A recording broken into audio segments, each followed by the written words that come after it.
45 seconds.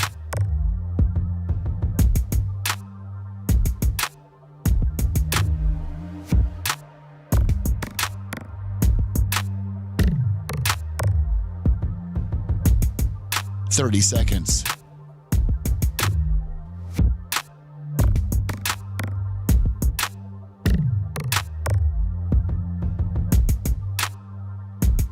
The show will start in 15 seconds, and this is your last audible warning.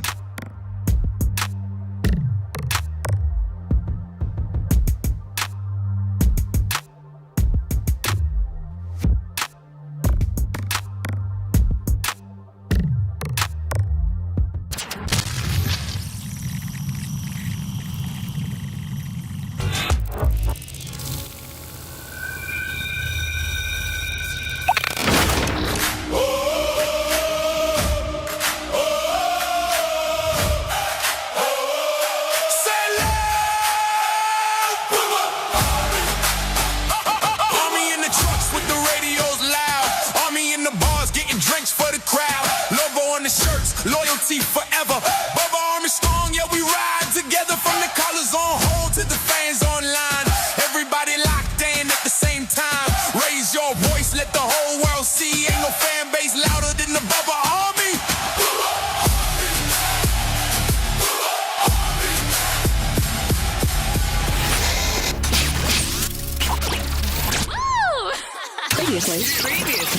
Previously on the Bubba the Love Sponge Show. Oh, for the confirmation? Mm-hmm. And I didn't. And I was feeling a little guilty, Dan. Yeah, you can dress like a bum. Hold on, I don't know that I dress like a bum. This is coming, but this is coming out now. This probably wasn't addressed, that the day of Danny's confirmation, but it's coming out now. It was his daughter's confirmation too, though. Hold on, but it's almost I was like dressed very nicely. It's almost like family therapy here. You know what I'm saying? For a tennis match. So You're listening to the Bubba the Love Sponge Show.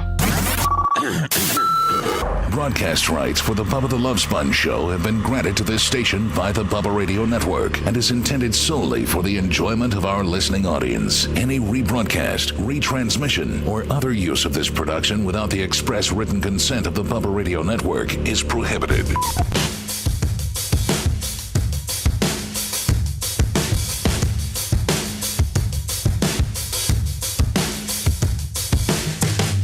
Tuesday, April 14th, 2026. It's the Bubba the Love Sponge Show. Just trying to get up and going, my friends. It doesn't get any easier. No matter how long you do this, no matter what time you go to bed, it just doesn't get any easier. Period. Lummy and I were trying to talk to Macho Man this morning, as we're usually the first three here. I'm first. Then Macho Man, and then Lummy. And I saw this article, and I asked Macho, and he goes, "No, Macho, your mic's on, by the way, if you want to." And by the way, Macho, I'm sorry that I went to you, and you were actually on the phone with the router guy. Well, you had no idea. It's no big deal. Yeah. So Macho says, no, this is, our internet router issues don't come from Russian military and intelligence cyber hackers. Oh, boy. But It's not Russia. But Lummy and I both were like, hey, maybe, just coincidentally, there's a big-time story from Newsmax that says NSA FBI's warning, the National Security Agency has joined the FBI to warn Americans that Russian military intelligence cyber actors, which I think they would be the same as a hacker, I guess, have been exploiting vulnerable home and small, we're considered a small office. Definitely. Small office routers to steal sensitive information. So me and Lummy are like, man, that's exactly what's been happening to us. What are they figuring out your margins on your air, Bubbas? I mean, what sense of information is floating around here? That was exactly like that's my point. Like, what do we got? Well, they'll lock you up and then hold your ransom. Well, they could do that, but people also, hackers are jerks. So they'll just see something that's easy to Just get do in. it. Go in. Jerks. Yeah. My brother used to go into people's homes around our neighborhood that way he could hack in easily when we were growing up, and would just start printing like hundreds of pages on their printer because they didn't lock it. I mean, he was just to be a dick. Are you saying somebody could excessively be printing? Oh yeah, well yeah. Wasting all your printer paper? I hope not. You need to Those toner cartridges are expensive. The statute of limitations is not. You need to turn your brother in for what he was doing. That's the first step. Get a tip. Get a little bonus. You have these hackers walking around. They're jerks. Now, Dan, do you have cybersecurity at all your guys' places? I know definitely the law office does. Well, so does the medical. I mean, that's all protected information. So we have locked servers and all that kind of stuff. But our law firm got raided a few years ago, and the guy wanted like a couple Bitcoins at the time for it. And I think Jay and you worked with the Hillsborough County Sheriff's Department, and they're like, 1, don't pay it. 2, if you got all your stuff backed up, I don't know what they can really get. And 3, they really don't have any jurisdiction and can't really. I mean, they can't do anything. And again, that is one of the most important problems in the modern world. Is international, scams / extortion / internet hacking, all those things, and there's not strong. We don't have any laws. There's really not any out.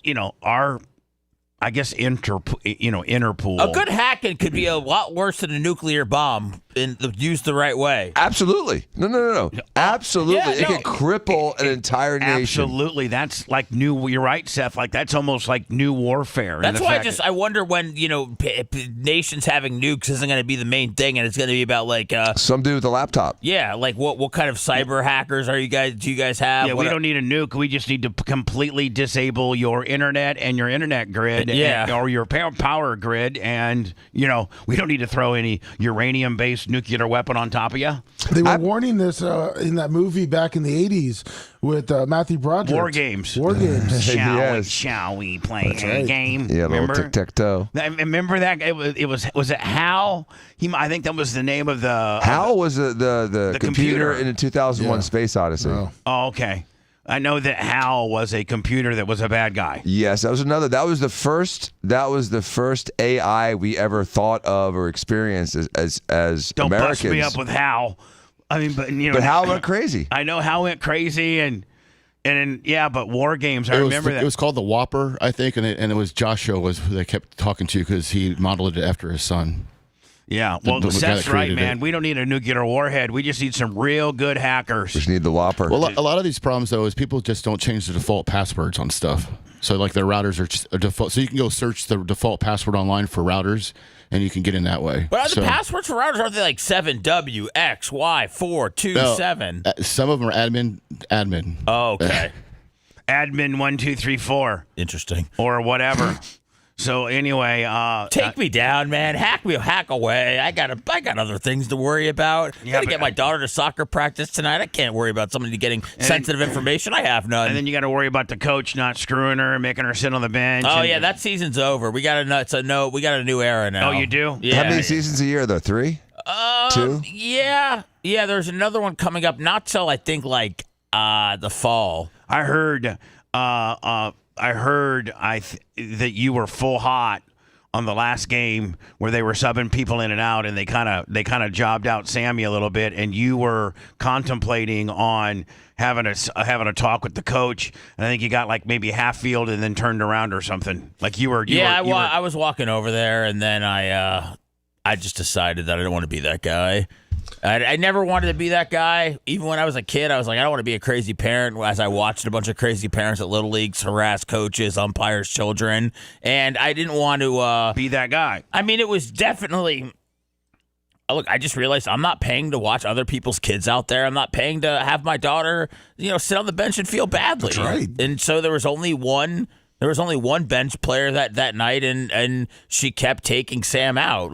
Sam had been out 3 times before anybody else had been out once, and I just wanted to tell her I wasn't a fan of her rotation. But I also don't know enough about soccer to make soccer, terms at her. So that's why I was unsure about going over there. So you were like, okay, I'm not necessarily up on the rotation gimmick like I need to, so I may just keep my mouth shut. But listen, whether your kid's getting jobbed out or not. I don't want to be like, I don't believe in, fair and all that stuff. I just... Wait. At that level? What do you mean? You don't believe that all the kids should get to play a little bit at that I just level? don't believe in At that level, I just don't believe the term fair. I just don't like. I don't think it's a real. I don't think it means anything in life at all. So I don't. Nothing's fair. I try not to use it at all. So I don't want to say like, oh, it's unfair she's playing. I just go, this just doesn't seem like a situation that we signed up for. I don't think I signed up for a situation where we go 3 times a week. We're going to pay, and I'm going to go watch other 10-year-olds play. I just didn't think that was it. While so. my kid sits the bench. Right, but, I went over there, I got her glasses from her, and I said, sorry that, you're having to sit out, and she's like, oh, it's okay. So once she didn't seem as bothered by it, I just decided I would let it go. Right. Well, I commend you for your restraint. It was tough, Dan. Because Dan couldn't. I didn't. Hold on. So tell us about, your throwing a fit. Because usually, I've always been known that you always coached Danny. But when he's playing tackle, it's way too complex. There's like 50 guys in the team, and it's so he's got position coaches. You've handed your coaching off as he's gotten to the higher levels. You're now taking, letting real coaches handle it. Yes, exactly. And he's playing, tackle 11 on 11. I mean, it's very complex with special teams, kicking. Is it the season right now? Yes. And how's he doing? He's doing great, but the first game was a forfeit because there were some eligibility issues on the kids on his team. On Danny's team? Uh-huh. They didn't have the paperwork? The running backs. You know what I'm saying? They didn't have the paperwork. So no one really knew how old they were. What's the league? I know what you're saying. You know what I'm saying? You got to go deep into Tampa to find the running backs you need. Oh, they did. They went deep. They got kids that are shaving. Exactly. And so the guys, in the 14 under league are rolling up in their, Maybachs, and it created a little suspicion with gold necklaces bigger than mine. And are kids getting paid at this age like they are? I'm not paying them, but I don't know. I'm not the They do some stuff down like that in Miami. Of course they do. And these one of the kids. Turns out one of the kids wasn't eligible. So there was some impropriety, and they required original birth certificates, but these 4 black kids didn't require original birth certificates. So they had some lady with eyelashes on the front windshield, on the headlights of her car, dealing out the birth certificates, because how honest those people are with the eyelashes on the headlights. I bet you they were pretty badass players though. Oh, they ran over everybody, dude. I mean, they were like Barry Sanders like college kids. They were like junior college. Eyelashes on the headlight is the same as a guy having balls on his truck. It's the same. The same family. No. Eyelashes are the people that like do the mail scams. Oh, they are. Oh, okay. yeah, I it's thought a it was big just like subculture. fashion. No, they're bad people. What, the eyelash girl? Yeah, they're the ones that get like the fraudulent racket. checks out of the mailboxes and stuff. Oh, I thought you meant the people, the eyelash places that do eyelashes. No, that's a whole nother racket. I know it is. That's a racket in itself. A lot of rackets happening. Yeah. So when it was obvious so the second game rolls around, when the one black kid had 210 yards at halftime, and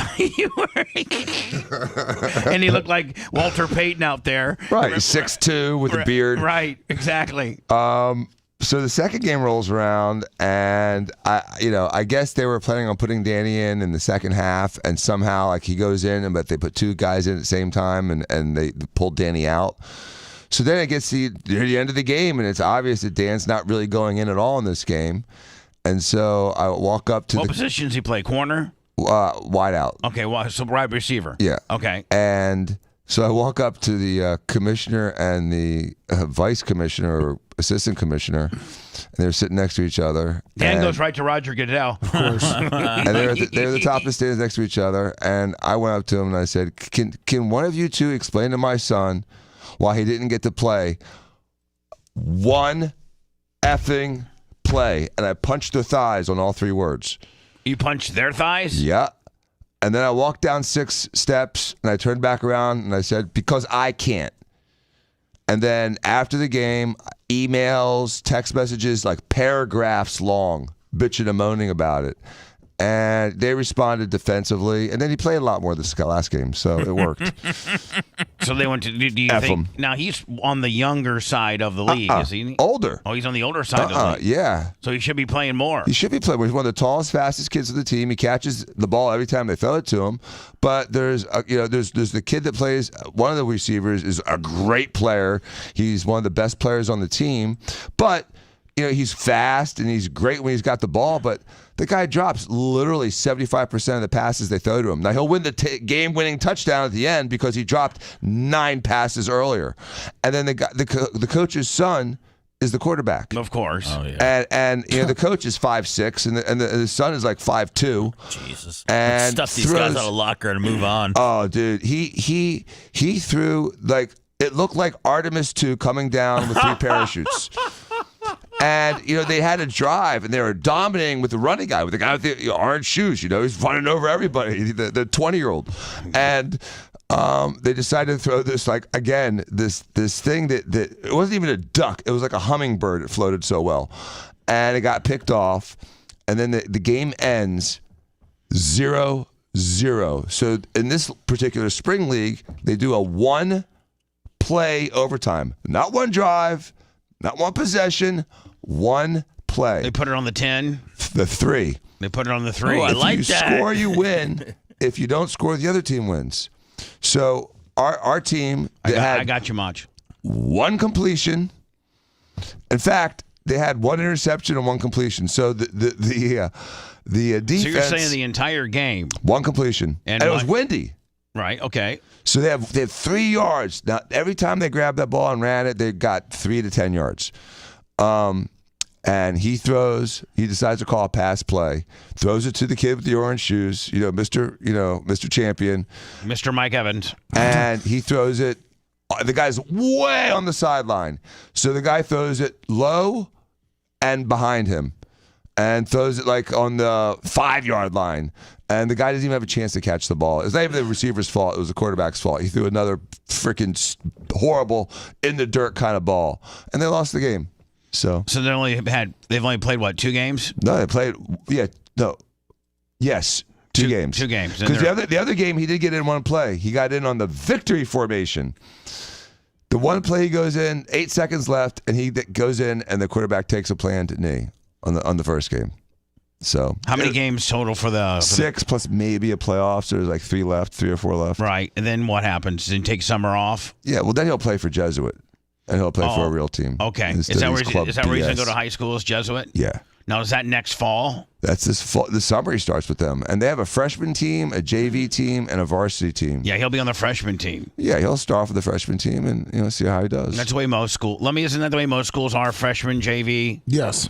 And then was it like that when you were a kid, Bubba? Because we just had JV and varsity. No, we had freshman teams. We had freshman, JV, varsity.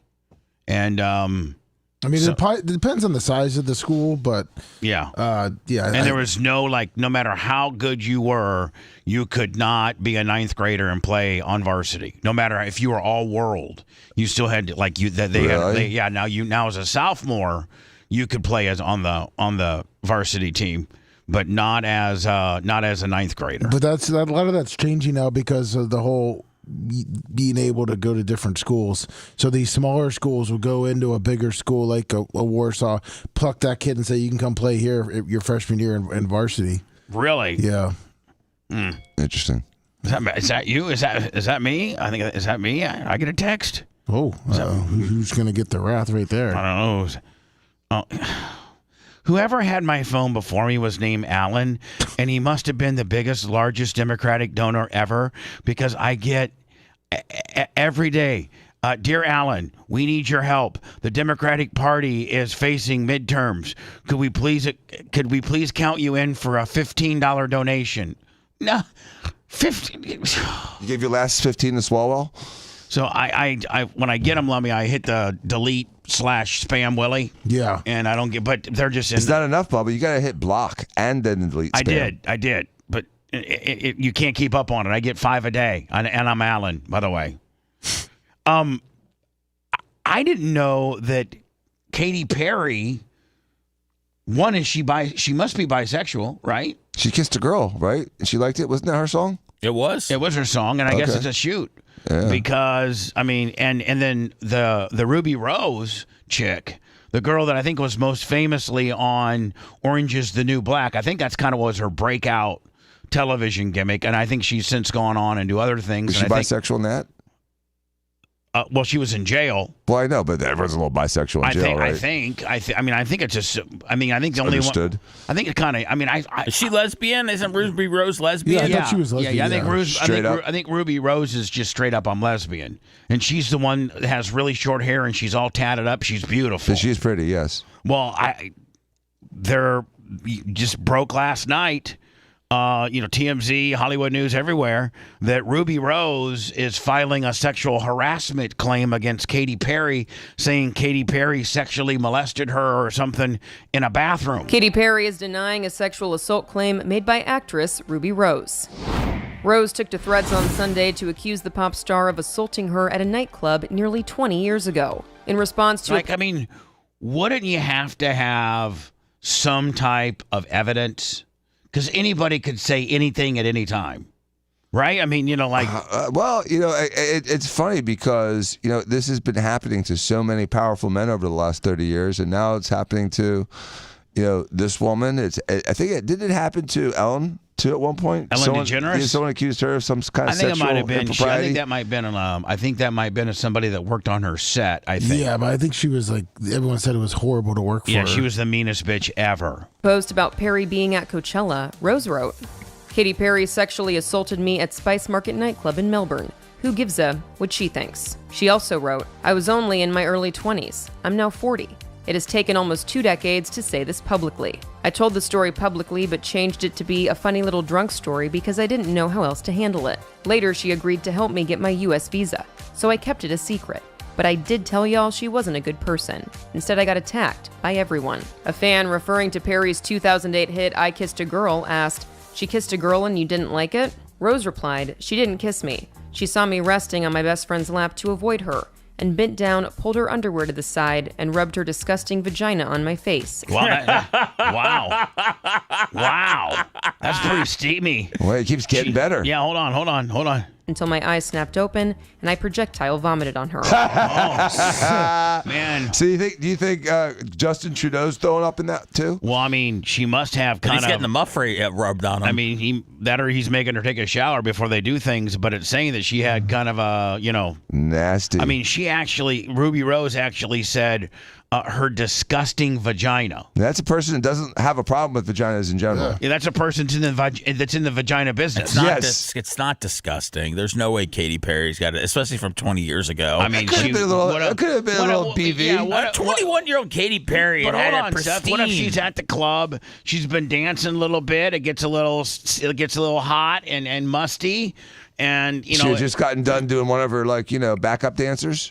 Whatever. No, remember she was dating that one guy, maybe the Rumble guy. Yeah, maybe a guy made a deposit. Russell Brand. Yeah, Russell Brand. He looks like he's a granola. filthy. Yeah, and he's filthy. Maybe he just broke her off some in the bathroom and But this was way left a before. deposit. This was 20 years ago. This was way before she did all those things. She continued Hold on. in a separate post in part, not interested in filing a police report over this. Not when I haven't even filed a report for the numerous rapes at the hands of grown men. But she is more than welcome to sue me. She won't because it happened, I have photos, and it was literally in public and witnessed by multiple people. All right, this lady's like, okay, Katy Perry rubbed her vagina on me, a bunch of guys raped me, and I'm ready to start airing everybody out at the same time. No, but she's not ready to file any charges.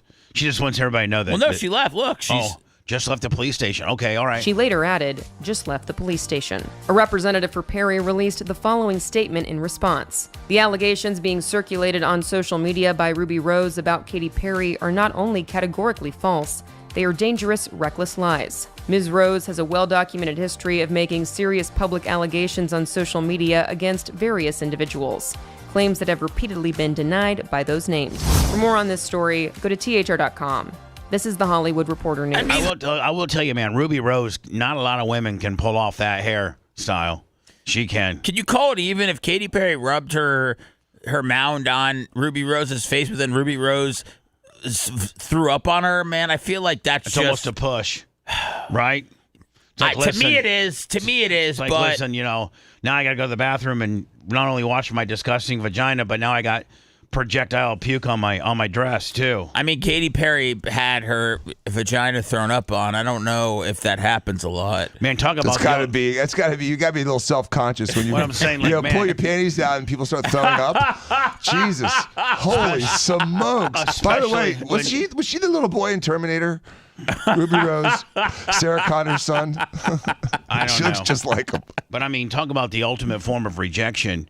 You're trying to put the moves on a chick that is a lesbian, so you're thinking, hey, I'm in. I'm Katy Perry. I'm famous. Let me just stick my vagina in this known lesbian's face.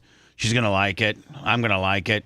That explains her being a lesbian. She was raped by a bunch of guys. And I can she- understand her like hating guys for that. And then Yeah, you let's know, get to that before we bury Katy. then you get your vagina thrown up on. But dude, how horrible would it be to be Justin Trudeau right now, who's so pounding his chest that I'm dating Katy Perry, and then all of a sudden this week, the one chick that talks about how rotten her vagina is. Oh, it's not quelling his boner. I'll tell you that right now. I don't know, man. He's got a little I'd slice run. of American pie right now, Dan. That's what all Canadians dream about. Yeah, but it's rancid, rotten old cheesecake. No, she's got it cleared up by now. You think? She used to sweat a lot during Now, performances. Dan, yeah. is there There are a lot of actresses that are gorgeous that are gross, and you talk about like the dirtiest actresses. You ever see those lists of some of the dirtiest actresses? Britney Spears was on that list. Well, like they got the They smell. don't They shower. They don't, Oh. you know, they're just like, you know, like. I know that as What- far as men, I met Yes. Lenny Kravitz at a music conference at what is called the Bobby Poe Pop Music Survey. It used to be in Tyson's Corner, Virginia, right outside of Washington, D.C. And this is like in the Power Pig, like 94, 95. When I was in the Power Pig, and they'd fly all us up there to go there, and they had an award ceremony, and we won a bunch of awards and things like that. And the record labels would all bring their, famous people that are on their recording labels. Lenny Kravitz was one of the, singers that were there at the, and you could go into the, I forget what label he was on, but they had, all had conference room. All the labels had conference rooms that you would go in, and they'd have like hors d'oeuvres and, like try to butter you up so you play all their music or all their artists. And Lenny Kravitz, and sometimes they'd have stars in there for you where you could meet, and take a picture with and stuff like that. And so me, and I think it was Mark Chase and BJ and Hawk Harrison and Tom Steele, or like Lenny didn't want to take individual shots of all of us. He said, I'll just get you guys all as one big group shot. Well, I happened to be the one that was like standing right beside him, and it was probably the worst case of body odor I've ever smelled in my entire life. It smelled like poop. His clothes were dirty, and he just. They're carnies, dude. Most people they live out of a van, which is essentially a tour bus, but it's just a van or a bus or whatever. They take half-ass showers. They sweat and then they go to bed. They shower the next day, maybe. It's gross. And remember, Bubba, who is like the most famous female rock star originally? Janis Joplin? Yeah. And she had all wouldn't even kinds of brush her teeth. STDs. She wouldn't even brush her teeth. No, she was disgusting. She was so hopped up on heroin. She was, she was. Voice of an angel. Drove a pink Porsche. I think she smoked 2 packs a day, they said. Mm.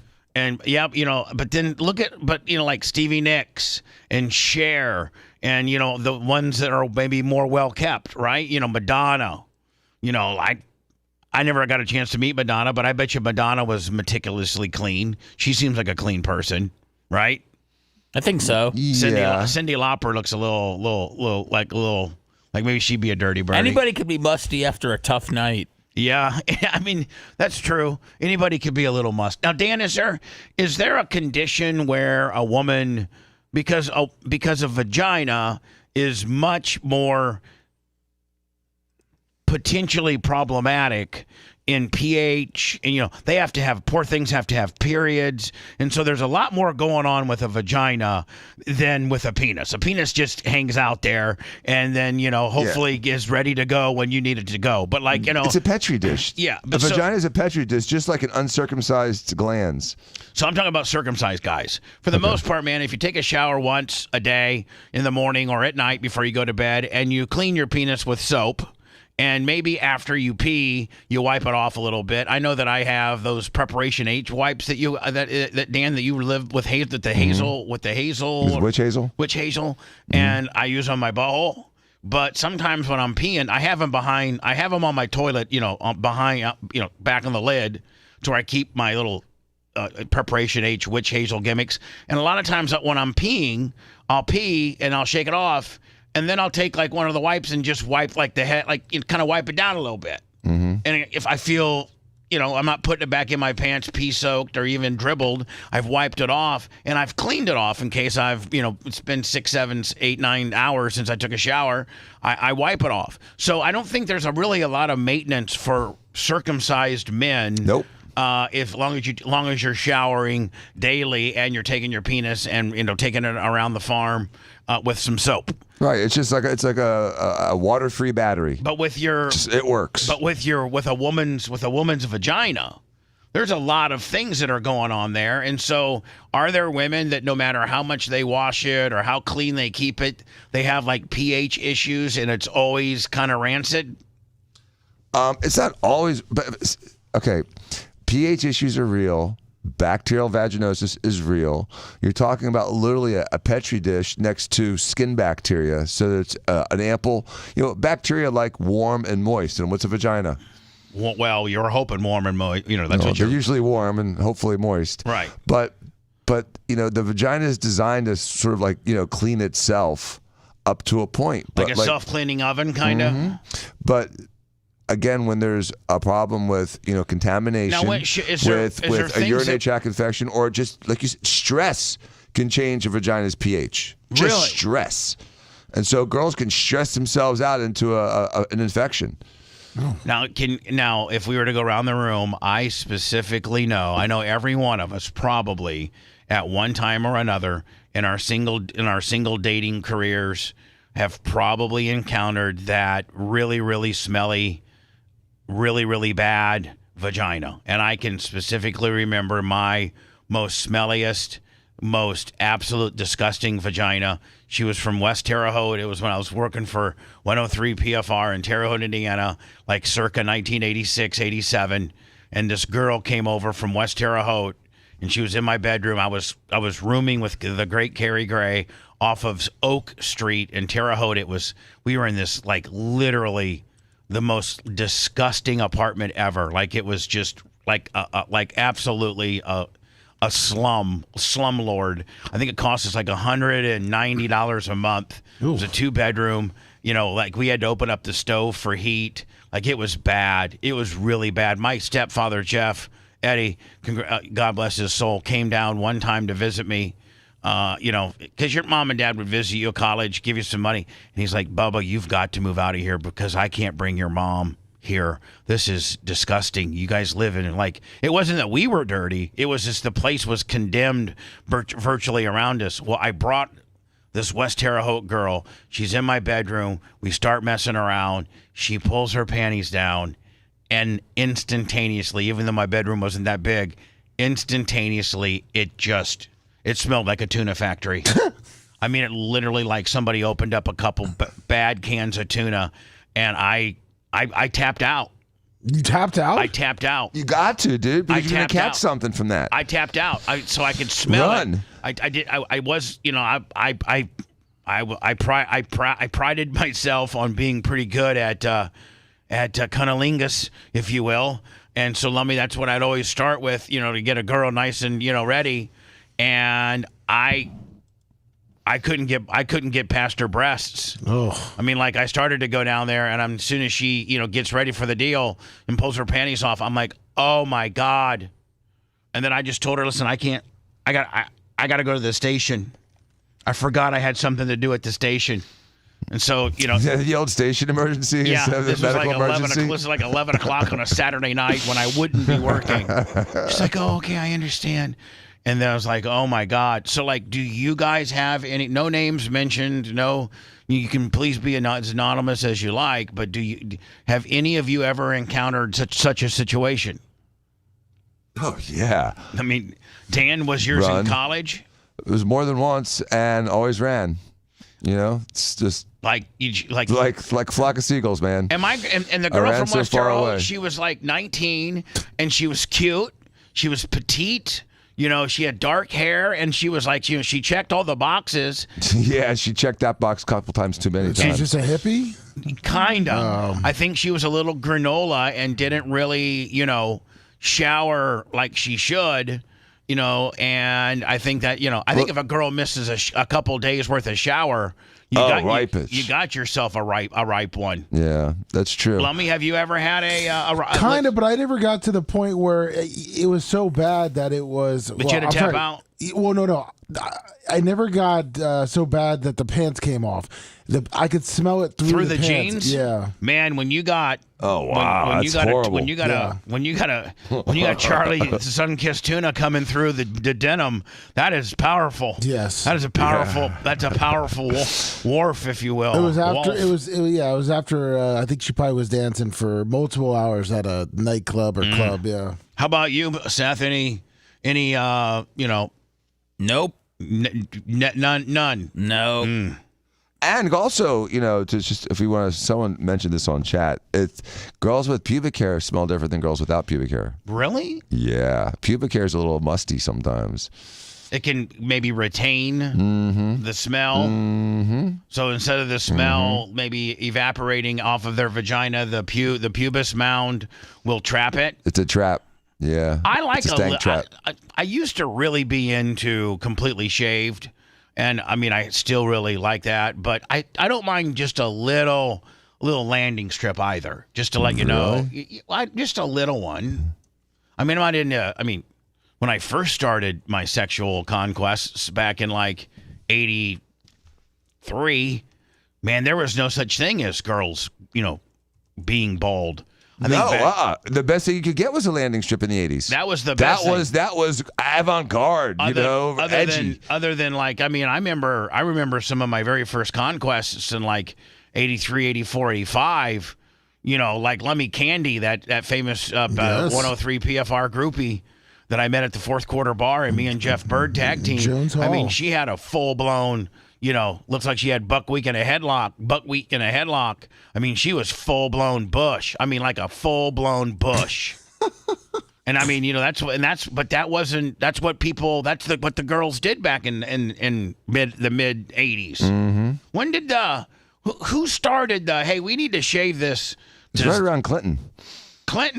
So good. It's around the Clinton era that happened. That like, let's start shaving. Yeah, it was a mid to late 90s. When I returned, I hope I can get it done in 5 minutes and 20 seconds, but I got an emergency. Oh no.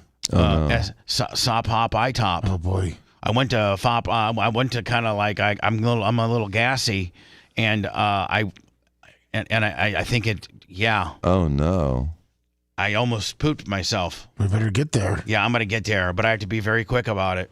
Do you need me to open the door for you right now? No, I don't need you to do anything. Okay. I just need you to, like, I'm not back in 5:20. Slide over here and get us back in. Yes, sir. Okay? Yes, sir. All right, I'm leaving right now. Okay. He's a good guy, even though he's a... Bubba the Love Sponge. Bubba the Love Sponge Show returns after these words.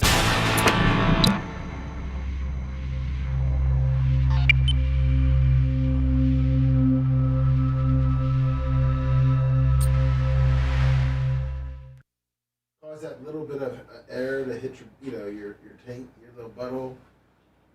That it almost is like a trigger that it's telling your body like, oh, the toilet's underneath you. You just go. Must have some spicy shit.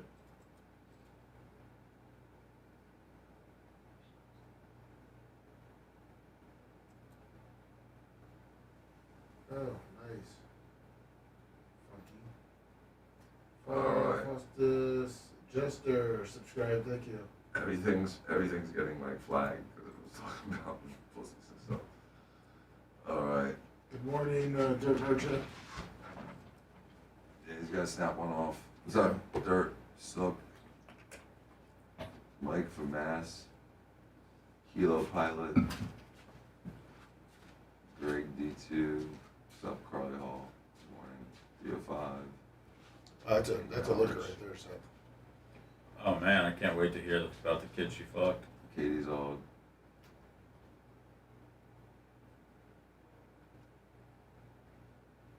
Frank Tuna. I'm definitely not eating tuna.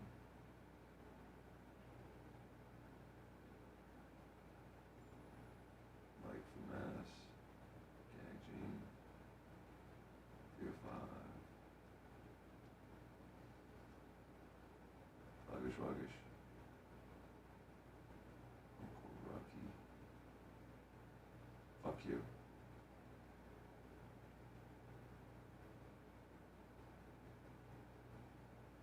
Jib.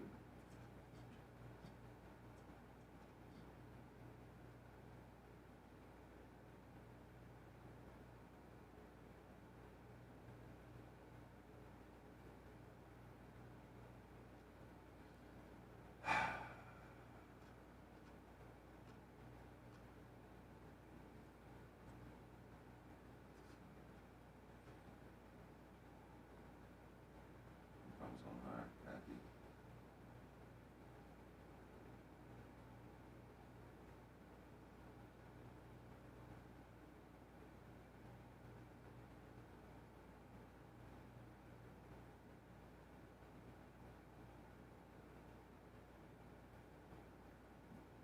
Diet, flotilla, you're right. Diet absolutely affects it.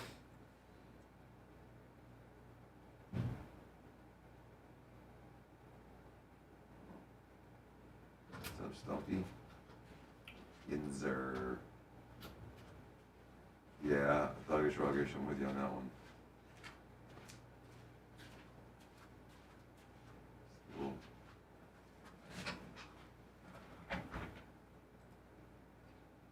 Wondering So if many it's jerks. Rex. You can use mine.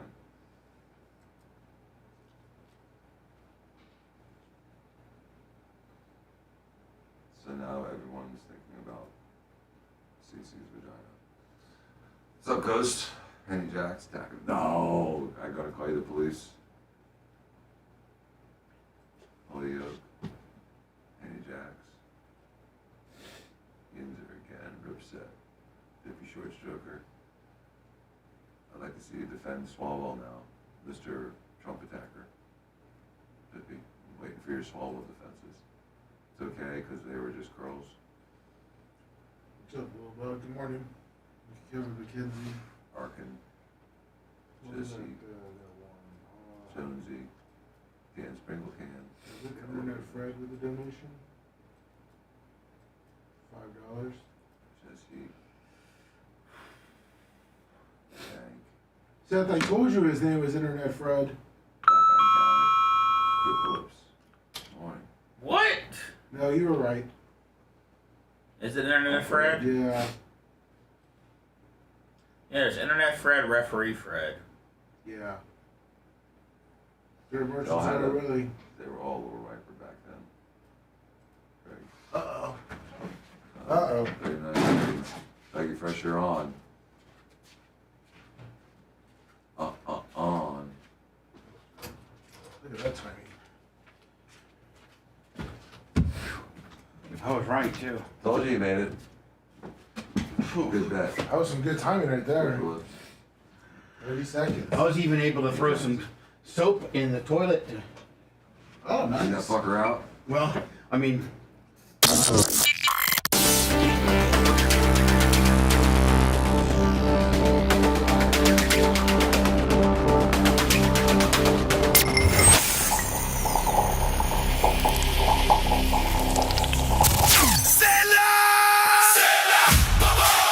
Tired of paying sky-high cable TV bills? Sick of juggling endless streaming subscriptions? There's a better way. Go to getabox.com. With Get a Box, you get every channel, every game, every movie ever made. Watch local and national channels, live sports, all your favorite movies, and much, much more. This isn't another subscription. It's a one-time purchase. No contracts, no fees, no nonsense. For a limited time, use promo code BUBBA at checkout for $25 off any box. That's getabox.com, promo code BUBBA. I've got an idea. Time to man up. I gotta poop so bad. Man up and be brutally honest. And you're calling me crazy? Or I'm gonna kill you. We now return to the Bubba the Love Sponge Show. Sure, I made it with 25 seconds left. And was able to wash my hands thoroughly and then squirt some Dawn. I flushed, and there wasn't any remnants, but probably the toilet had been heavily chillied. It was a chilly situation, Lummy. Did you notice? You ever notice though? And this is maybe a PSA that if you think you're going to have chili, just pre-flush, and it kind of like wets all the sides so it doesn't stick. Good. You know what? That's a great life hack. Thank you. Yeah, pre-flush. That kind of gives you a thin layer of water because the toilet might be dry, so to speak. Meaning there's just the water in the reservoir down low, but the sides are dried up. But that's a hell of. Who taught you that hack? I just figured it out on my own. But it certainly works. And while we're talking about things, during the chat, a couple things came up, and it was determined that back in the day, the girls that had more pubes had their own special little sort of aroma. Oh, so with pubes comes your own distinct aroma. I wonder, I didn't get my first fully shaved girl until oh my God. Trying to think of the market. Probably late 90s. Yeah, it was That's about when it happened.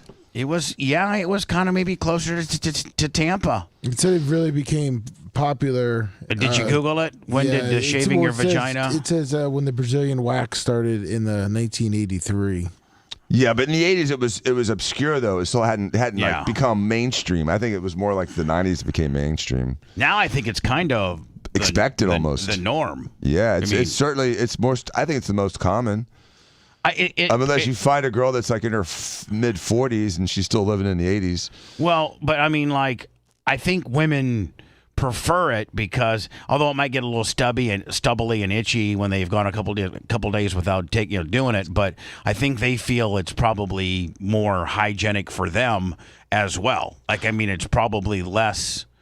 I'm sure it's easier to deal with. Yeah.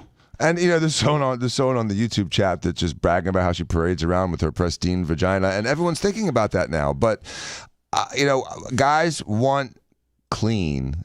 With or without the hair, we just want clean. Guys make, most non-heathen guys, they before they go on a date, they shower, they shave, they make a presentation. Even and when a girl doesn't, even it's if I not that I'm in the dating circles now, but when I did, I'd even go do a touch-up clean job before they came over, or if I was I would even go and do a touch-up, get some soap.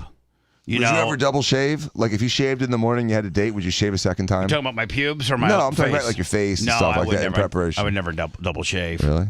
I do. Oh, just so, well. That's because you're fancy. Because I'm a fancy guy. You're fancy. I don't know when this I don't think this trend's ever going to end, but it seems like, I'm not going to say African Americans. I'm just going to say it seems like people, but every instance of people flipping out over their fast food order, the last 5 ones I've seen have been from African Americans. So remember the one we saw last week of the girl from McDonald's that went in there and just the onions, the one that got the onions? Yeah, she got onions and she went and pulled out a whole tray of hamburgers and I think dumped over a whole thing of cleaning solvent in the whole 9 yards over just a simple, they put onions on her gimmick. And then she's like, "You're right. You're going to be my bitches. I'm going to put it on Instagram." Well, this particular situation, or one like it, happened in our own backyard, St. Pete, Florida. A Florida woman tore up a Subway restaurant because she was upset about the peppers on her sandwich and demanded a new one. After placing an order online, would that be Amiqua? Amiqua instead of Demiqua? Yeah, that's pretty good. Amiqua. How can you guys? IMUNIQUE. Amiqua. I don't know. Amiqua, yeah. Amiqua Clark, 33, age 33, picked up her sandwich at the Subway near her St. Petersburg home. Clark, seen below, as you guys can see, used her sub club reward points, so her food was free of cost. Nice. So yeah, you getting a free sandwich. Bitching over a free sandwich. But you are a good customer because you got your sub club. But do you think that's a valid sub club, or do you think someone was clicking it for her and she was just showing up with sub club cards that already have benefits? I don't know. She's 5'3", 200. So I'm I think she's been going down to Subway. Really racking up the she points. Needs a celery stick. Shortly after she came back into the store and was upset about the peppers on her sandwich and demanded a new one, the Subway employee told Clark that her sandwich was made how she ordered it online, and the new grub would not be forthcoming. I mean, she might have she may not have hit the delete peppers gimmick on the thing, and they just made it like, again, they showed her order and it said pepper, so they made it to order. In the wake of the hoagie denial, Clark pushed a cash register and a printer off the counter. She then reached into the sanctity of the cookie display and threw a couple trays of, and Subway does have good cookies, I will tell you this. She threw multiple trays of cookies onto the floor. She should go to jail just for that. Clark's Subway rage was recorded by store security, and the defendant used her own real name and phone number. So it's not going to be hard to track her down. Arrested Wednesday on the incident from last month, Clark was charged with criminal mischief. She was bonded out of jail with $500. She had previously been convicted of grand theft for stealing merchandise from Bell's department store. Now, grand theft, I think, means over $1,000. I think. Usually, the yes. threshold of grand theft. She was arrested for slashing her children's father with a butcher knife. Oh. Nice. But prosecutors subsequently dropped that felony case against her. So, wow. Now, Lummy, I do have a number for her. Oh, come on. This is her last known phone number. I do have a number for her. Gotta call her. I'm going to try. Think she's up this early? No, that's the beauty of it. Now I'm going to have to... I bet you she eats in bed. Well, there you go, Lummy. Thought maybe we'd get lucky, but not. That's the one even on. So if you're not upset about your order and throwing stuff around, then you go to the Chick-fil-A and you shoot the place up. But if you don't wreak havoc and throw things on the floor and stuff, then you shoot the place up. And this is at Chick-fil-A. Usually Chick-fil-A's a little more upper crust. Like that's a little bit better of a customer usually. Than Popeyes? Well, then, yeah. Rivero on this very busy Saturday night. Let's get right to breaking news. Police say multiple people were shot at a Chick-fil-A in Union, New Jersey. You never hear people getting shot at a Chick-fil-A. Ever. Or Culver's. Eyewitness News reporter Anthony Carlo spoke to a witness who heard the gunshots. He's live at the scene with the latest. Anthony. Yeah. Yeah, Tanya, that witness, a Lyft driver who was in the area and describes hearing at least 7 gunshots. We'll get to him in a moment. But first, I do want to show you a live look at this Chick-fil-A right now. You can see Union police officers. Did you know it only cost, I saw it yesterday on X, it only costs $10,000 to be a franchisee Chick-fil-A. They come in and put all the equipment in. They buy the property, and they own the property and they own the equipment, and then you get a percentage of like 20 or 30%, but they get over, I think it's I think it might have been maybe 1 million people that want to be franchisees, and they only approve 100 a year. Yeah, I thought it was really difficult to get one of those franchises. Well, it is. It is. But once you get it, it's financially not difficult. And they don't really like you owning multiple stores. Oh, really? So you're basically kind of a glorified general manager of the store With that they equity. own with equity. In the middle of their investigation, they've got the establishment locked down, and family members tell me off camera that some of Man, you can't even go to a Chick-fil-A. Well, it's New Jersey, so like that's easy. Well, I know, but your beach house is on the richer side of New Jersey. New Jersey's got some rough sections of it, my friend. Oh, definitely. I've been there. Trenton sucks. Workers are being held inside as police continue to conduct their investigation. This is on Route 22 in Union. If you know this area at all, you know it is a very busy area, especially on a Saturday night. You can imagine just how many people were inside trying to enjoy a meal when all of this happened. The Chick-fil-A sandwich between a Wingstop and other eateries and a Honda car dealership on the other side. This was at 9 o'clock tonight. There were reports of multiple people shot at this Chick-fil-A. I spoke to a father of one of the workers of at that establishment. What caused it? Was it a gang deal? They're not. I mean, they're just telling me that people got shot. They're not telling me the root of what happened. He tells me off camera that his son called him in a panic, explaining that multiple suspects wearing masks entered the establishment. Well, maybe they're trying to rob it. With guns, and then several of his co-workers were injured in a shooting. The father of that worker tells me he rushed here and described what he called a war zone, with police rushing to the scene in a chaotic fashion. I also spoke with that Lyft driver I mentioned. So it sounds like it was a robbery. Or started off that way, at least. And earlier, who was in the area and describes. Man, I'm opening up the register and I'm taking a step back and I'm like, man, you take what you want, buddy. I mean, unless I'm, got my gun with me. But I think if you work at Chick-fil-A, they probably don't allow you to have a gun on you, right? Hearing the barrage of gunfire. I finished my trip over there in the return zone. I heard the shots. I mean, take your earbuds out, buddy. You're on TV. I mean, come on. What could you be listening to? Up in here. I'm saying that. Are there some people that just roll around with their buds in all the time? Yes. Like, just all the time? Yep. They never take them out. You got to ask them to take them out usually. And so, I don't know what happened. When I finished my trip, I gone to Chick-fil-A to buy 2 hamburgers. I don't think they have hamburgers there, bud. Why did I get a guy that doesn't? He's talking about hamburgers at Chick-fil-A with an accent? Come on. I don't know that they sell hamburgers at Chick-fil-A. I think they do. They do? No, they don't. No, they don't. No, It's I all think chicken. so. It's all chicken. It's all chicken.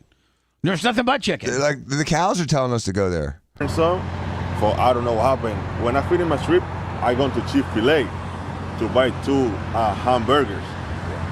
Yeah, I see the police. This shows you that ABC, whatever news affiliate this is, they just went and tried to find somebody that was could go on camera and say something. I see that. I heard the shot very close. How many gunshots did you hear? I think this is the Lyft driver. I think this might be the Lyft driver. More than 7. More than 7. Okay, well, how many did you hear, buddy? 9? 12? 8? Back here live again on Route 22 in Union. You can see again the investigation is underway with police officers in and out of the Chick-fil-A and crime scene tape that continues to close off the entire establishment at this hour. The Union County Prosecutor's Office right now says this is an ongoing investigation. They have not released any details yet about what exactly happened here, so it is unclear at this time. What a bunch of bull. I'm not even going to cover the rest of this. Talk about clickbait. They don't even know what happened. They can't tell us what happened. They can't tell us if anybody's dead. They can't tell. One dead. 1 dead, 6 injured. 1 dead, 6 injured. Yes. That must be updated since. And they said one guy was running away in a mask. 1 guy running away in a mask and 1 dead and 6 injured. That's what I got latest. Now, was the 1 dead a guy that worked there? It says, it looks like it was a person that worked there. He got shot in the face. Disgruntled employee? Oh, man. You don't shoot people in the face in a robbery. You shoot people in the face because you're mad at them. Yeah, you shoot people in the face because they're going out with your ex-girl, your wife. Right, or they stepped on your Nikes. Yeah, that's another way and within that community to get shot in the face as well. So, Bubba, here's my question that I wanted to ask you. So you're in, we'll say you're in a Jersey Mike's, and someone's throwing a fit, and they start getting destructive while you're there. Are you going to bust out your phone, or are you going to intervene? Bust it out. Well, I mean, it matters. I don't know. I mean, I'm going to bust out my phone first, and then I got a gun with me, of course. Mm-hmm. But they're not shooting anyone. No, they're just knocking down cookie stands. If they're not shooting anybody, and they're just knocking down stuff. And there's no threat of anybody getting hurt, including myself, because they haven't brandished any weapons, and the only thing they're doing is just tearing up the joint. I'm definitely going to try to roll some tape on it, especially if it's some chick that I don't have to worry about that can beat my ass. Mm-hmm. Like now, if it's a guy that looks like Ty J that's doing it, and he might get really mad of me taping him, I might want to think twice about that, but I'm still going to probably try to tape him. Some really big, dude, raising hell. That's good footage as well. Chicks would be far better, I think. What would you do? I'd be so inclined to intervene at some point. What? So you can get sued? Really? I mean, let's say you go up and tackle the girl, okay? Mm-hmm. I mean, she wasn't posing a threat to you. There's probably all types of legal arguments. As soon as one of those cookies hits my foot, then she's battered me, and I'm throwing her silly ass out of the... You didn't say that any of the food hit me. You didn't say any of that. You're making this up as you go along now to cover your ass. I don't know that you can intervene if they're not posing a threat to you. Your brother might know better. I don't know. Can you? I don't think that destruction of cookies is a forcible felony. So your ability to intervene probably is limited to just equal force. So you could sit on the person, you can't shoot them. I don't know that you can detain them. Oh, you could. I don't know that you can. I don't know that you can. I don't know that you can. Absolutely, you could with reasonable force. Yes, you can. Because they've committed a felony. So if somebody's committed a felony that does not have anything to do with you, mm-hmm. they did not batter you or touch you, mm-hmm. they did not threaten you, mm-hmm. you just happened to be in the same restaurant that they're throwing their fit on. You're not a worker, you're not back there getting any cleaning solution on you or anything like that. You're just an observer that's taping this. Then you think that it's okay to bear hug her, throw her down to the ground, and detain her? Until the police get there in Florida, yes. I'd have to get maybe another lawyer or a potential police officer to give us that ruling, because I think that you can't.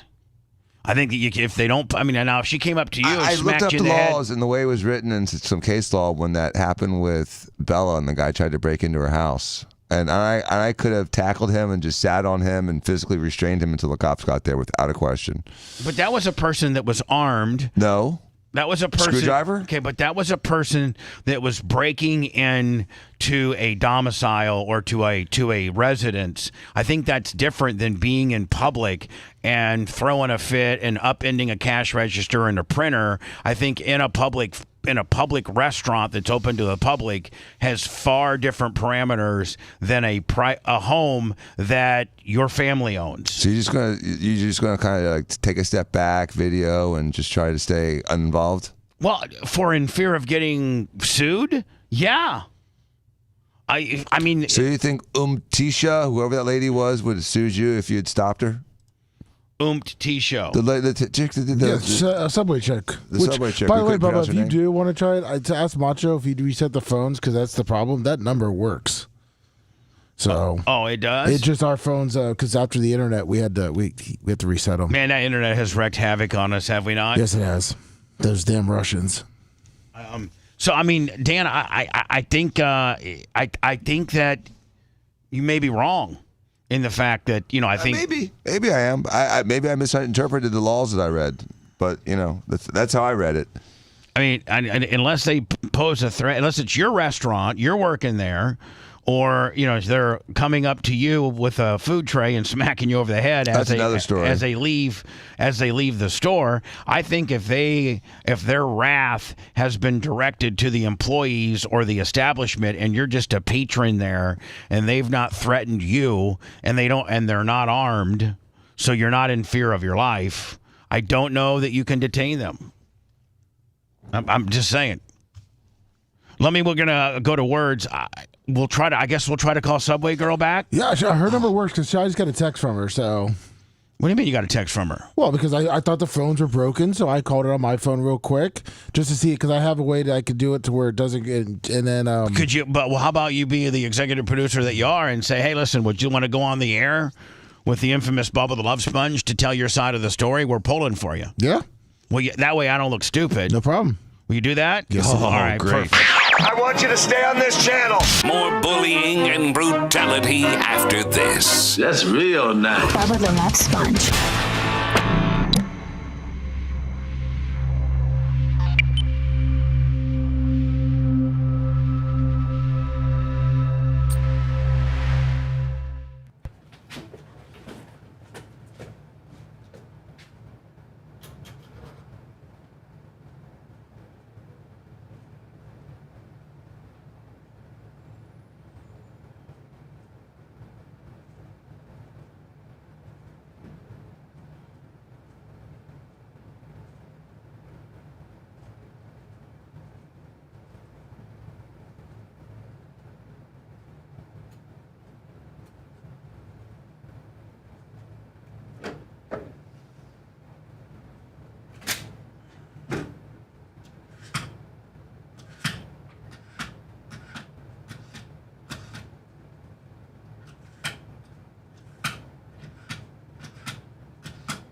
Look, any luck? Oh, I'm all by myself. Hello, everybody.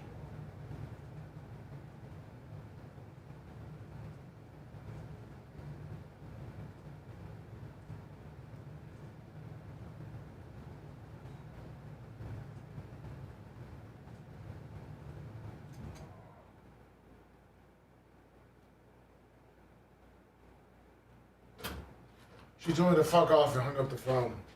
And then text me wrong number. It was sounding a big African American lady. She hello? Or however fuck it. And I'm like, hey, I'm worried. We'll talk about it. Okay. All right.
I gotta keep that nice and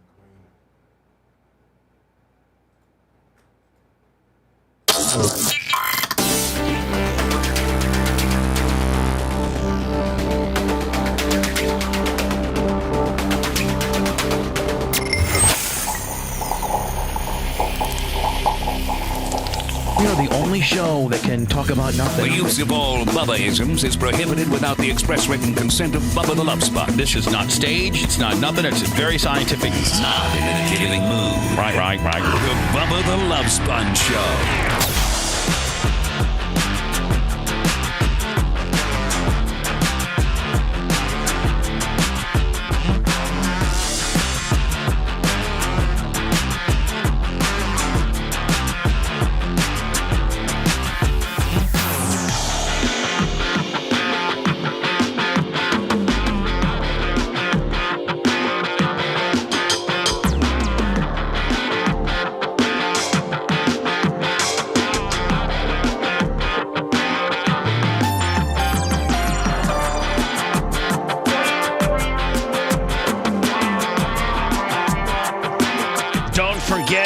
Today and tomorrow is all you got. Because tomorrow at midnight it ends. It's the pre-sale of the Fat Man Dunks 4. You can go to Bubba Army Merch, Bubba Army Store, Bubba Army Shop, and pre-order these. Now, please, everybody understand, we've been getting some confusion on people that have pre-ordered the slides. Saying like, hey, I ordered my slides a week ago. Where are they? The slides are a pre-order too. So I'm not going to buy a bunch of them. I'm not going to buy 500 pairs of them and only sell 200. And then have another, however many pairs. By the way, I actually have a pair of these Bubba Army slides on as we speak. Hold on, let me show you. Boom. They're great. I love them. It's when I'm, kind of just want to be free and I wear flip-flops. Nice. We happen to be, like Dan could never wear flip-flops at his work. No. Oh, no. God, no. I'm saying, but we happen to have a job where we can wear flip-flops. So not every job you can wear flip-flops. We can wear flip-flops here. You don't ever see our feet for the most part. The only time I can wear flip-flops would be in surgery. Because they wear like clogs and stuff in surgery. So I could wear slides, I guess, in surgery. Yeah, but don't they put booties on you? Sometimes, yeah. Right. So slides and booties aren't really cool. Right. Slides and booties aren't very cool. Right. Anyway, Bubba Army Merch, Bubba Army Store, BubbaArmyShop.com, and the the Fat Man Dunks 4s available, and the slides available for just today and tomorrow. They come off the website by the time we get back on Thursday morning. It'll be done. So tomorrow night at midnight, if you're going to get these, you got to get them now because I'm not really ordering very many more than I need. I'm just going to do it. It's a pre-sale, Willie. Lummy tried to call. Oh, by the way, Dan, I did have a police officer, and he doesn't want to get any heat with you. He knows you, but he doesn't want to get any heat with you. But he says, tell Dan that throwing cookies is not a forcible felony. It's a misdemeanor. And if somebody wants to detain, they are taking their own risk at a potential civil battery charge. Most establishments don't even detain these people, even with thousands of dollars of damage due to potential lawsuits. And tell Dan he might want to be careful with punching the coaches in the thighs as well. Just from a police officer standpoint, it's a little awkward that you actually punch the coaches in the thighs. Yeah, I kind of wanted to get into that. We kind of glossed over it a little bit. Kind of thing. Dan, I don't know. It was like Seth the turned guys the I know other, them though. Just like Seth turned the other cheek when he was maybe making a beeline to say I don't agree with your rotations. Thought better of it. Didn't even have any confrontation. Made sure Sammy was okay. She was cool, and that's the extent of it. I don't know, Dan, if you should be punching, the commissioner and his assistant commissioner in the thighs. I mean, you're a high profile. Rich guy. All right, we can stop talking about it. Well, hold on. I'm not the one that brought it up. You did. You brought it up. So we'll move. Okay, I got it. We'll move on. So Lummy did try to call the African American woman. Yeah. I forget what her name is. Imiqua.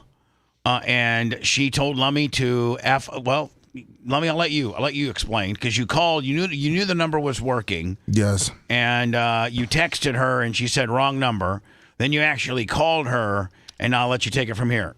She said, "Hello, who dis?" And I said, "My name's Warren G. with the Bubba the Love Sponge Show." You are Warren G. Yes, I am. Wow, that kind of gives you some street cred. It makes it more a little more, urban too. I said we do a segment where stories like you and wrongfully profiled individuals, we want to clear your name and we have your back. That's great. And she said, "Huh?" And I said, "Would you like to go on the air with the world famous Bubba?" And she said, "F off," and hung up. And then she turned her phone off. Or just blocked me. So we now have our answer as to whether she wants to go on the air or not. Yeah. But don't you have 3 different numbers you could call her from? Yeah, but Dan, you are very much trying to get. You're in like Johnny, I want to get sued mode today. No. I think once they have told you to stop calling, borderline. Now you're getting into harassment and stalking. That's the phone. That's the radio phone rules. Well, I think that's rules in general, right? Yeah. I mean, if somebody calls you and you say "F off," don't call me again, and she blocks your number, or the person blocks your number, and then you use another phone to call them, I think they have now, I think you're establishing harassment, and you could potentially get in trouble. An Orange County bail bondsman accused of trading. The bail bondsman industry is shady. It is shady, and you're not dealing with necessarily the best of people either. You're not getting your customers as a bail bondsman are people that are trying to get out of jail. Well, didn't Alex Stein? Didn't he have some stories of his dad? His dad is a bail bondsman, but they changed the rules. Like there's been some bond reform rules where some states still allow. I really don't. To be honest with you, I shouldn't talk on it because I don't know enough about it. But I know that there's been some bondsman reform that has not been pro bondsman industry, and it's more skewed towards the government.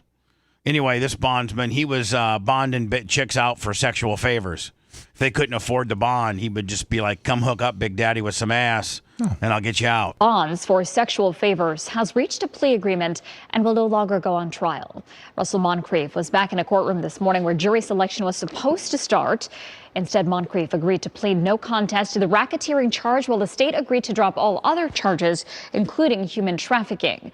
Man, the state's just laying down, right? Like, would it be a bunch of softies? Say he forced They don't want.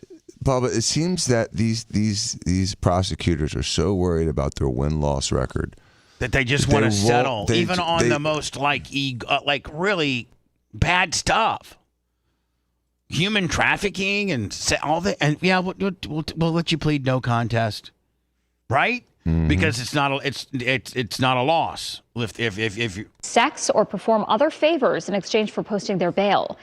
Both sides agreed that once he's sentenced, Moncrief will serve 34 and a half months in prison, along with 6. Oh, hold on, Dan. Hold on. He's getting some prison time. Yeah, hold on now. I thought this. Woo. Well, it's not going to go away completely.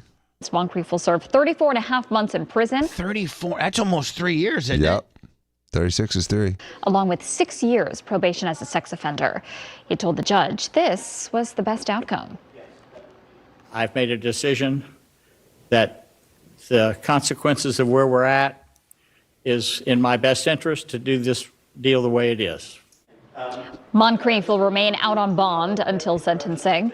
The judge amended his bond to allow him to travel to multiple Central Florida counties. Sentencing is set for January. He's got great hair, doesn't he? But hold on. For a guy that old? Hold on. She says sentencing, if the judge accepts the deal at 34 and a half, is sentencing at that point just a formality because it's already been determined what he's getting? Yes. The judge, so it's just a formality at this point. Mm-hmm. That was the agreement, and assuming that nothing falls apart, then that's just going to be a formality. But sometimes, they'll change it up at the last minute. Now, Seth probably, this is more down Seth's alley, are Palestinians bad people like that are trying to cause hurt and destruction and terrorism in Israel, the Palestinians? Is that one of the... That's the big... No. I would say no, all Palestinians are not. Oh. I'd say Hamas is. Okay. I'd say the terrorist cells are, Now, but I would not say all Hamas or all Palestinians are killers and want Jews dead. Do they kind of lump them all in to Palestinians now? So, like, are you you can be a Palestinian and a good guy, but also a lot of Hamas is Palestinians. Is that Yes. Okay? So you're not necessarily a bad guy if you're in the back of a garbage truck. Are all Americans bad people? I mean, that's kind of what we're asking here. Are all Russian people bad? Are all Israeli people bad because of what the government's doing? I mean, it's in the same kind of discussion. I didn't know. I didn't quite know. No, I'm saying, are they? I mean, you would imagine people feel that way. No, I mean, there's probably there's a good group of every section of people. There's a good group and a bad group. Anyway, this is a garbage truck. This is ingenious, Lummy. They put 60 Palestinians. Now they say the article says these are Palestinian terrorists. Perhaps. Let me see. Crazy footage. Israeli security forces find 60 Palestinians hiding inside of a garbage truck attempting to infiltrate into Israel. The driver was detained for questioning, suspects taken into custody, and IDF. So, like, these Palestinians, are they just trying... Would you rather be the driver or one of the 60 in the back? The driver. The driver? Yeah, because you could say... But he's smuggling 60. I know, but you could also say that your boss put a gun to your head and made you do it. And say you didn't know it was back there? Yeah, well, I knew, but I just, I had to keep my mouth shut or he was going to kill me. Now, here's the thing. Now, can Palestinians, good Palestinians, I don't know what Israel's, immigration and letting you into the country parameters are, but I think they're probably far more stringent than when we were during the Biden administration, when anybody could come in at any time. But, like, if you're a good Palestinian, like you speak of, a good one, can you just come into Israel, come on in. We're going to give you a visa. We're going to do whatever. I don't know. Before there were people that worked in Israel and all that. There was. It wasn't like you were just confined to one area. I don't know what it's like now. I don't know how easily people can get into Israel. Is it safe to say that if you're one of 60 Palestinians that are smuggling in the back of a garbage truck, is it safe to? Would you say A, they just want to enjoy the great confines of Israel because it's better than Palestine, or are they trying to sneak in because they're up to no good? Because I think, could be they're up to no good. Could be they're trying to escape their hell. That who knows if all their stuff was demolished. There could be a lot of reasons, but I don't know if 60 people in a garbage truck, unless they were meeting up with somebody. I don't know what kind of ultimate plan they could have had. They could have caused some small time damage, but I don't know if they were going to be able to wage war on Tel Aviv or anything. It looks like what they were going to do was take certain individuals to different stops around town and drop them off.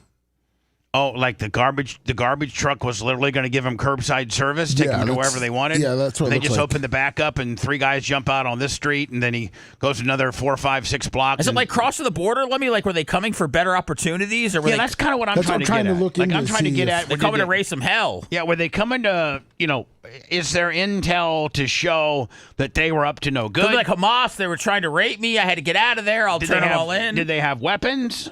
Let's see. It didn't look like it. They all started putting their hands up. It's also a very clean garbage truck. Doesn't look like there's a whole lot of garbage in it. You're right. I think there's a couple bags that come out. Dan, watch all the juice that starts coming down off the truck. Juice? And the garbage juice is the worst. Or is it just the 60 people's urine from sitting in there? It's it could be that too. It could be that. Now I will tell you this, man. They got about 15 dudes with rifles that are pointed. As soon as this lid lifts up, most of them put their hands up because they're staring down the barrel of some really badass Israeli military that's ready to pop them. Watch. Okay.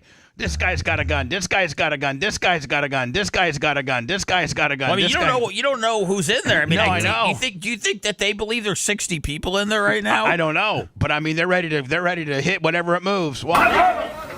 Okay, 2 bags of garbage just fell out. I think that's an Og Steyr. Right there. I want you to only Dan would know. Dan, doesn't it kind of look like? It does look like a Styler Og. Yeah. Please don't shoot, please. They have a Tavor, Bubba. Israel has a rifle called a Tavor, which is a bullpup, like a much style. like that. Yeah. Garbage juice. Oh, garbage juice. The worst. I actually worked on a garbage truck when I worked at the Warsaw Park Department, and garbage juice is the worst. Look at even the Israelis like, man, we can't take this garbage juice. Get to the left side of the truck. It only seems to be pouring out this one side. What do you think smells worse, Lenny Kravitz or those 60? Probably these 60. Let the juice. Let the juice go. Look at this one dude. He's up on a big like big luggage gimmick.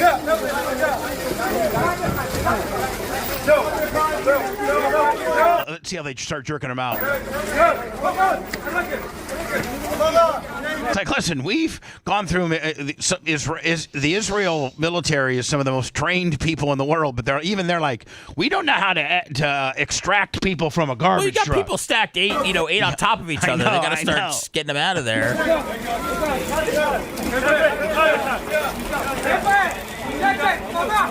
It looks like they don't really have a plan. What are we doing here, fellas? Do we even have 60 pair of handcuffs between us? Who's got the zip ties? And here's the deal. If you're a Palestinian and you meant no harm to Israel and you're just trying to get into Israel, now what? Are you going to be jailed? You're going to be probably detained and questioned. They want to know why you're here, who you're seeing. Do you have relatives here? What did you plan to do in Israel? Like, they're just not going to say, okay, go ahead. Like, go enjoy the beaches. The worst thing they could probably do is send them all back. Probably. They call the garbage truck back. We're going to send you back the same way.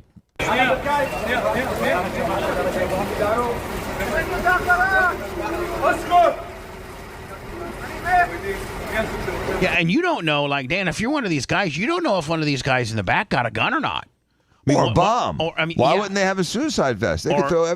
One of these luggages full of a bomb. Like, I mean, there's so many unknowns, and this could really end up bad if thank God it didn't. Or they could squirt garbage juice on you. I mean, there's all kinds of things. Listen, I arrested 5 stinky Palestinians today, and I got garbage juice on me, honey.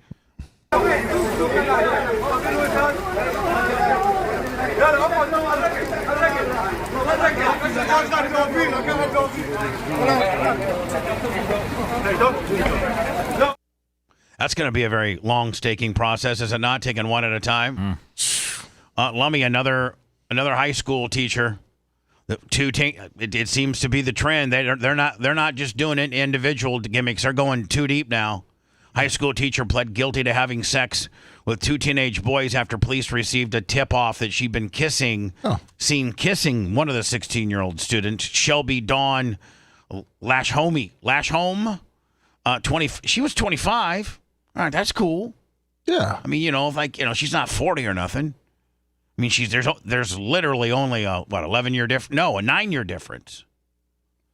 Knew that both of the boys were under the age of consent and had been friends with the family for years before she started the twisted affair. According to the arrest document seen by KWTX, I'm assuming it happened in Texas. Yes, it did. Neither of the boys were a student at Valley Mills High School, where she was teaching at the time. So she was going to another high school and getting up into that pool, but not her own, right?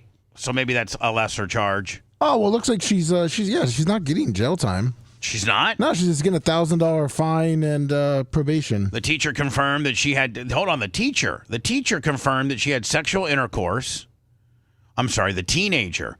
The teenager confirmed that he had sexual intercourse with the teacher, adding that it's happened more than once, and the teacher knew that he was underage in the arrest affidavit. The teacher later admitted to detectives that she was in an intimate relationship with the teenager and said that she had been seeing him for the past 6 months. Shelby stated that she had been friends with the juvenile's family for years, knowing his age of the student.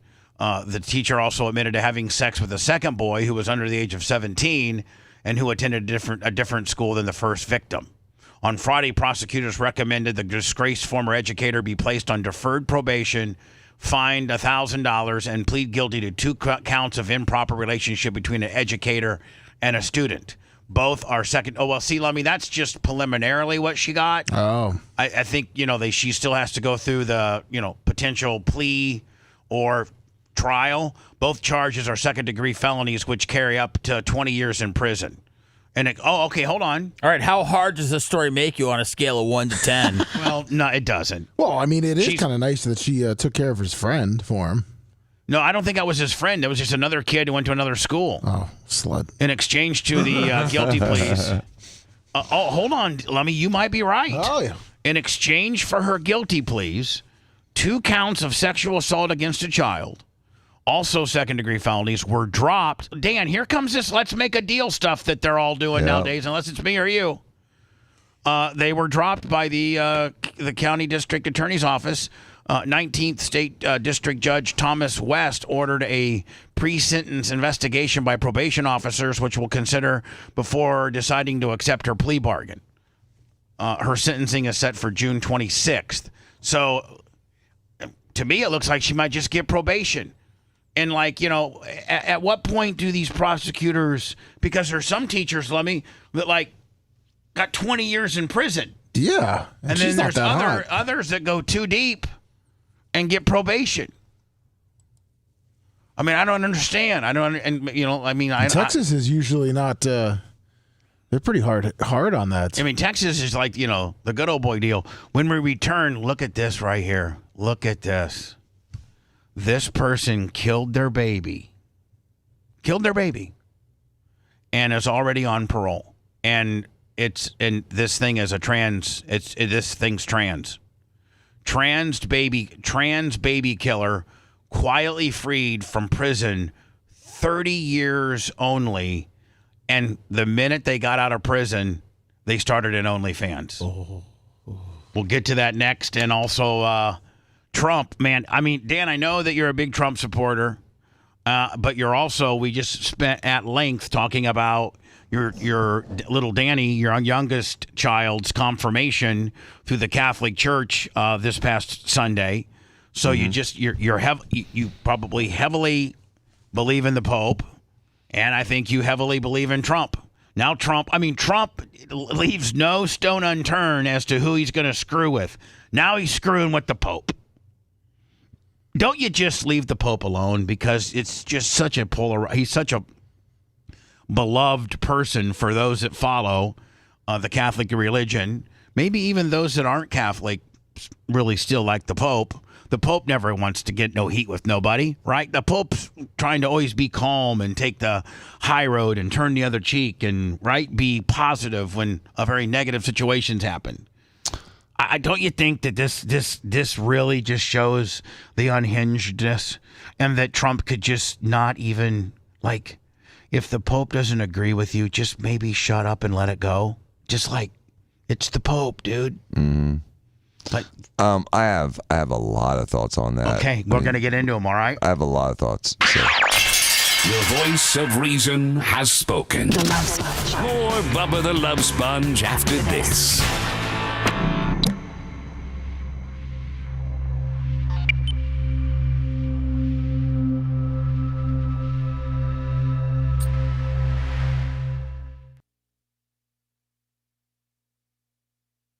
Oh, yeah, that's a nice one there. Which one? Bubba. Oh, I got rid of it because I don't even want to talk about the piece of shit. What? Bob Buckhorn. It's pretty bad when that's the best we got. Yeah. He's already made, and he's already raised $1 million. He's a scumbag. There's gotta be better.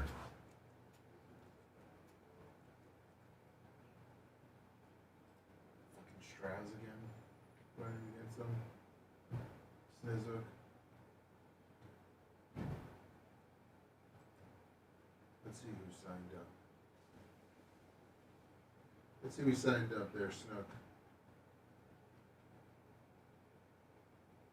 Reginald Stratton? No chance. Alan Henderson?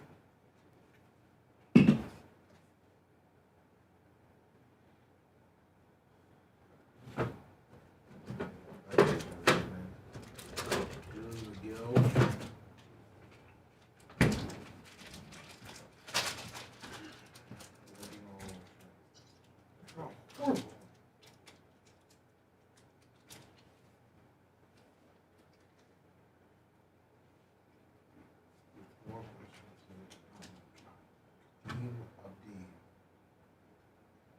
I wonder if Bob Bucker was going to win.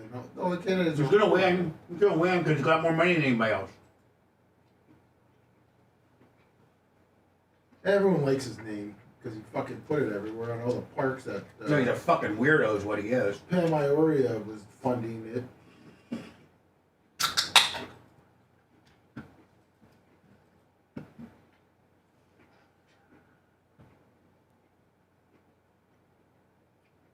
What's up, Big Lunger? Cable Dog. Good morning.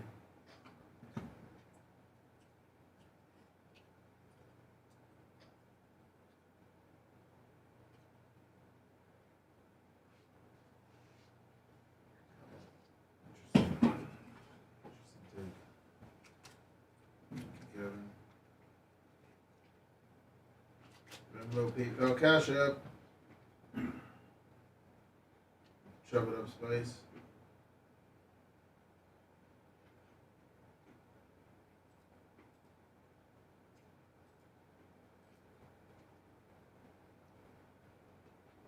What's up, Alan Close? Roberto. Good morning, Roberto Perez. Lunger. Tell him, Dirt Merchant. What's up, Nats fan?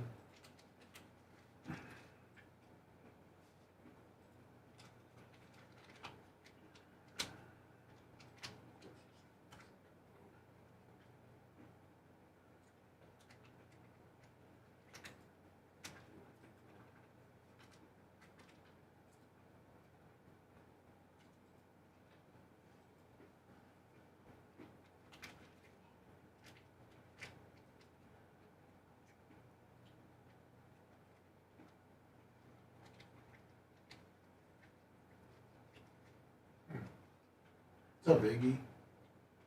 Iggy! Iggy. Hi, buddy.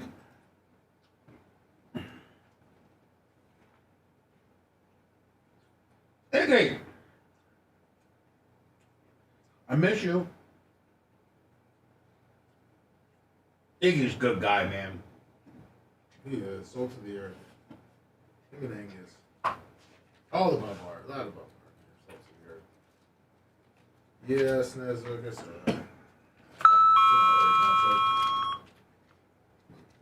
Iggy, can't you see? Sometimes you guys get to me. Such a big man. Mr. Clean. I wonder how swole he is now. We haven't seen him in a while. Oh, he's swole. Iggy's swole.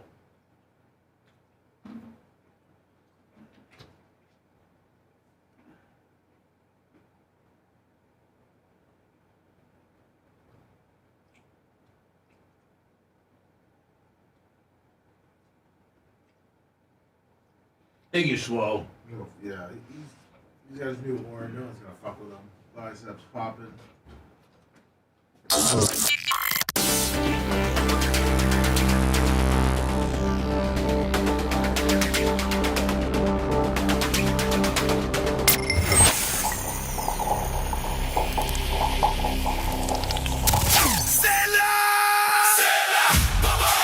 Hey, it's Bubba the Love Sponge. If you're looking for a Volkswagen or any quality used vehicle, it's Volkswagen of Wesley Chapel. You can get financing as low as 0% APR on new VWs and as low as 1.9 APR on certified pre-owned. Over 200 new VWs in stock. Over 200 used vehicles in stock. You're looking for a specific car or truck or something they don't have? They'll find it for you. Mention Bubba Army, get an additional $1,000 off new or used. No questions asked. Ask for my boy Rolo. For more information, go to VWofWC.com.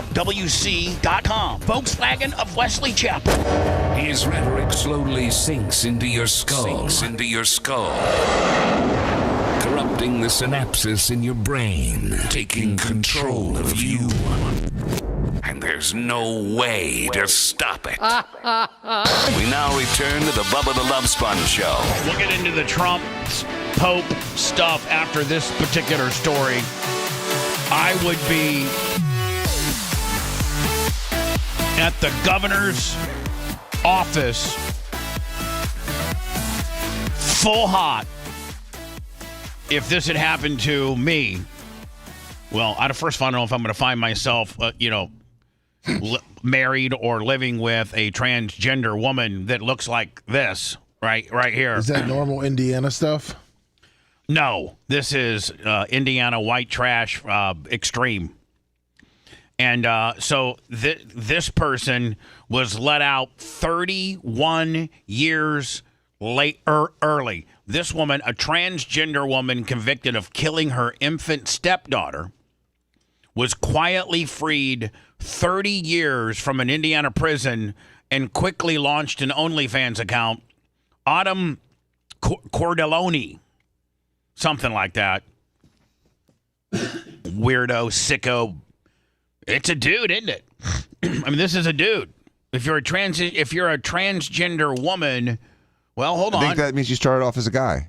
No, hold on.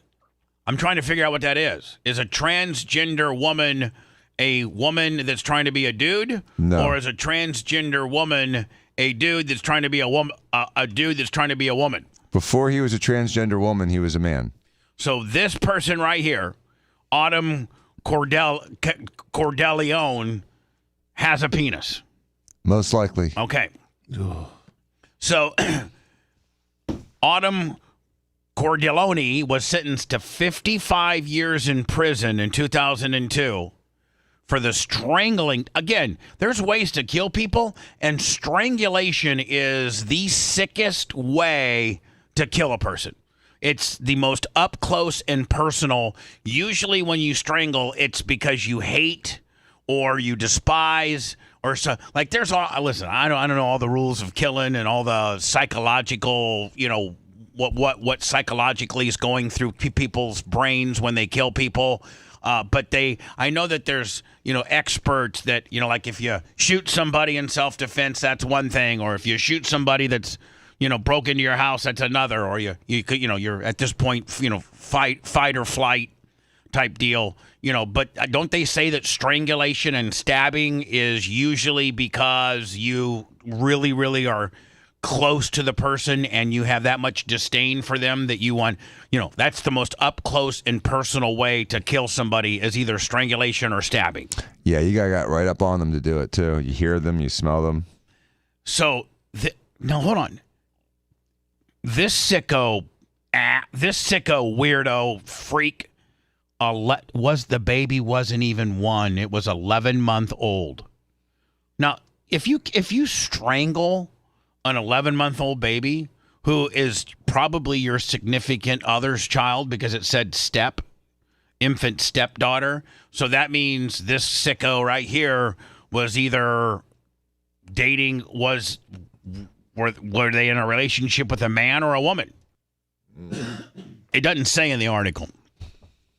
But if I'm that man or woman who's the biological mother or father of Faith Lee, the 11-month-old infant, and I come home from work and this sicko right here has strangled my baby, and once this sicko goes through the process of the judicial system, is given 55 years in prison, I think you should be in prison with life with not the possibility of parole.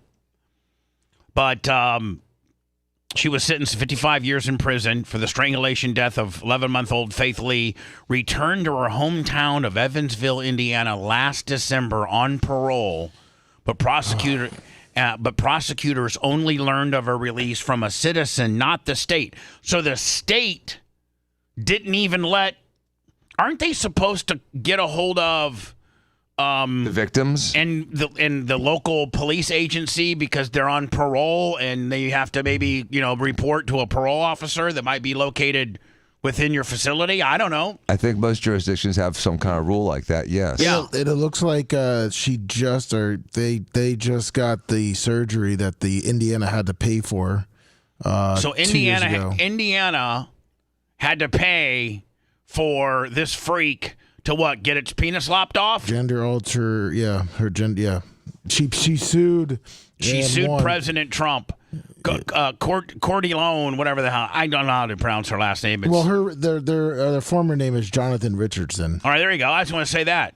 Jonathan Richardson, who filed a $3.5 million lawsuit against President Trump over what she called transphobic hate speech, was spotted in Evansville by an unnamed person who recognized her from the 2002 trial when she went by the birth name, there you go, Lummy, I'm sorry, Jonathan Richardson. That person alerted authorities who had received no advance notice from the Indiana Department of Corrections that Mr. Richardson had been paroled for serving let out 31 years early.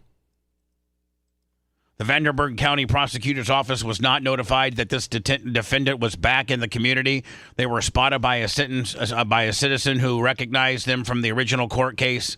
The Vanderburgh prosecutor, Diana Moores, told the Courier Press. It isn't known exactly when she was set free, but her earliest possible release date was listed as December 29th, 2025. The IDOC, the Indiana Department of Corrections, did not respond immediately to the requests. If I'm on a parole board and this freak of nature, who has already sued the president to be able to get their penis lapped off, and the Indiana Department or the Indiana state government had to pay for this new life-altering surgery, and I'm on a parole board. Now, not only is she a freak because she's lapped off her penis, she had to sue the president in order to be able to do that, but she strangled an 11-month-old baby. I'm sorry, I don't care how many times you come in front of me as a parole board. Isn't a parole board usually consist of three people? I think they do. I think every state's different, but usually it's a odd number of people so Right. that there's no tie. I'm no every damn time this bitch comes up here. Allegedly, Jonathan, whatever the hell his name is, has launched a OnlyFans since being released. On September of 2001, the then 19-year-old was left in charge of caring for her girlfriends. So he was a he, and he was in a relationship with a woman. There's 5 members, by the way. What do you mean? In the Indiana Parole Board. 5? Yes. Yeah, odd. She was convicted of reckless homicide in 2002. I guess this is various forms of this person's transformation. After being diagnosed with gender dysphoria in 2020, Richardson changed her name to Cordialone, or whatever the hell, and began identifying as a female. In March of 2025, she successfully sued the Indiana Department of Corrections over its ban on gender-affirming surgery for inmates, causing a widespread outrage. Convicted murderers don't get to demand, and they did. What judge in their right mind would allow a convicted murderer of an infant less than 1 year old the satisfaction of being able to transgender on our dime, on the taxpayers of Indiana's dime, and grant this person their wishes? I would make life so hard on this bitch. Anyway, demand the taxpayers foot the bill for the expensive and controversial sex change operation. It lacks common sense, said the Indiana Attorney General at the time. We won't stop defending our state's ban on using taxpayer funds to provide sex change surgeries to prisoners. In April of 2025, the crazy bitch filed a lawsuit against Trump alleging the president's extreme rhetoric against transgender people fueled violent and sexual attacks against her on an all-male prison. I don't think any prisoner in that prison that you're at in Indiana really has to be, goaded into beating your ass as being a child, killer and a sicko. I don't think anything the president of the United States, would affect their decision in beating your ass. Yeah, it looks like after 18 years of serving, then she started identifying as a female. Behind bars, she now also identifies now as a Muslim. Oh. Launched a separate lawsuit against her prison chaplain for alleging that she was denied to have what do they wear them? The hajib. A hajib, like a headdress. News of this crazy bitch's release came just days after Indiana Governor Mike Braun signed into law a bill designed to prevent such miscommunications between state and local authorities. House Bill 1250, signed March 3rd, requires local prosecutors, sheriffs, and police chiefs to be notified by the IDOC at least 1 week before releasing a violent felon. Just like Bubba, just like you. So this is going to be a little polarizing, but just like you said, I want to be able to smoke a joint with my gun on my hip as I take my girlfriend to the abortion clinic. Yeah. Like what is this political thing saying? Like I think it's okay to kill a kid under 1. It's okay to have the state pay for my gender transformation, and I shouldn't be obliged to have to be in jail, and that you, Bubba, have to pay for my sex change operations. Well, what's it saying to the judicial system that allowed this? What's it saying to this had to go through several layers of judicial judges and appeals and things like that. And who's the sicko? Who's the judge? Who's the federal and or state Indiana judge that greenlit all of this nonsense? Well, first of all, you can blame the parole board for letting the stupid bitch out. I'm more worried about the people that are going to sign up for her OnlyFans as opposed to what the judge was thinking. Yeah, me too. That's the real disturbing stuff's going to come in. I don't think she started it yet either, because I've been looking for it. How you been searching for it, Lummy? Under her child name? Murderer? No, under her name and her real name or her fake name or any kind of name. She's trying to remain anonymous. Yeah, she's not probably using any form of her real name. You know what I'm saying? Lummy, I don't know. You probably have a better. Well, it looks like she's the one who told everyone she was starting the OnlyFans. That's how they got it. Well, you know how we are, Lummy. When you get excited about something, you kind of tell everybody. But, sometimes it don't always come to fruition. Sometimes it falls through. Some guy starting a lawn service, doesn't really, he mows 2 yards and he's done. Goes out and buys a brand new trailer and skag mowers and steel weed eaters and, after 2 lawns, he gets fired. Yeah, his Ryobi's not holding its charge. Oh. Bring in our senior White House correspondent, Garrett Hay. Garrett, of course, a lot of headlines here, but we should lead with Iran. What did we learn? Well, the president suggests that negotiations are continuing in some fashion. Yeah, well, hold on. Now we're down to in some fashion. Last Tuesday, a week ago, we let him off the hook because Trump said that we're very close. Almost everything's been agreed upon in principle. We just got to hammer it out. A week later, out of his own very lips, negotiations are being held in some form. What are you sending smoke signals up there? Like what? Well, the president suggests that negotiations are continuing in some fashion, that he got a phone call, the White House got a phone call today from Iranians who want to keep talking. He was a bit vague about what happens if those negotiations aren't successful, saying he didn't want to say what would happen when this 2-week ceasefire expires if there's not a deal. One other note that I made from the he had no problem with saying he was going to blow him off the map, right? A week ago. Now he won't say what he's going to do. Well, 2 things happened, Bubba. He made that threat, and then they went to the table, and then communication broke down, and they said, okay, well, in the meantime, I heard you guys are going to try to charge, a VIG to get across the strait. We're going to do a naval blockade, so no one's going to be able to come to your ports or leave your ports. And then all of a sudden, now they're back to the negotiating table. So every time he flexes, he's getting a result. About Iran's nuclear program. He talks about Iran's nuclear material. He describes it as nuclear dust. It's a phrase he uses to imply that it's all been destroyed, but says that either we will get it back through negotiations, or suggesting that if we'll get it back from them, or we'll take it. Zenclay, the process of going in to take nuclear material from Iran is... No, here's the deal. I don't know. Maybe you guys do, and that's why I'm asking. But, I've heard the figure 900 pounds of uranium. I've heard that figure. I don't know. But I think uranium is the necessary base material that you need to make a nuclear warhead. And so, if you have to go in and take it, because they're not going to, just hand it over, because they're the stinky Iranians that for 50 years have been pulling everybody's chain. So they're just not going to hand it over. I think we can all agree on that. They're not just going to say, okay, come get it. We'll have it boxed up for you. Come grab it.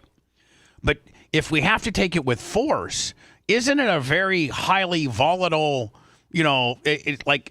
material, and the fact that we just can't send a couple soldiers in there and with a forklift and grab it.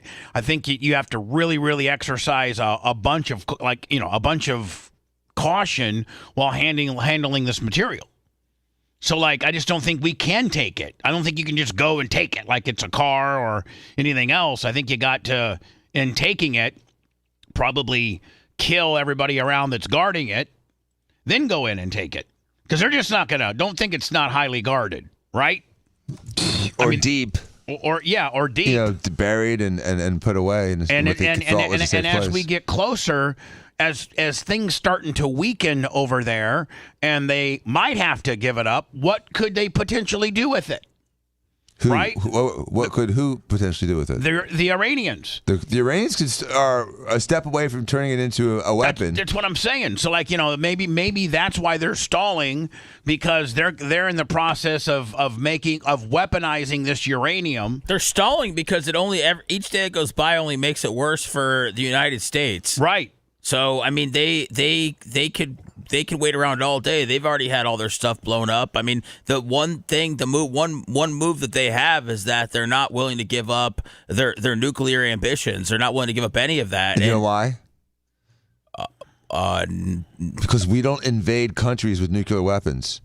They have a point.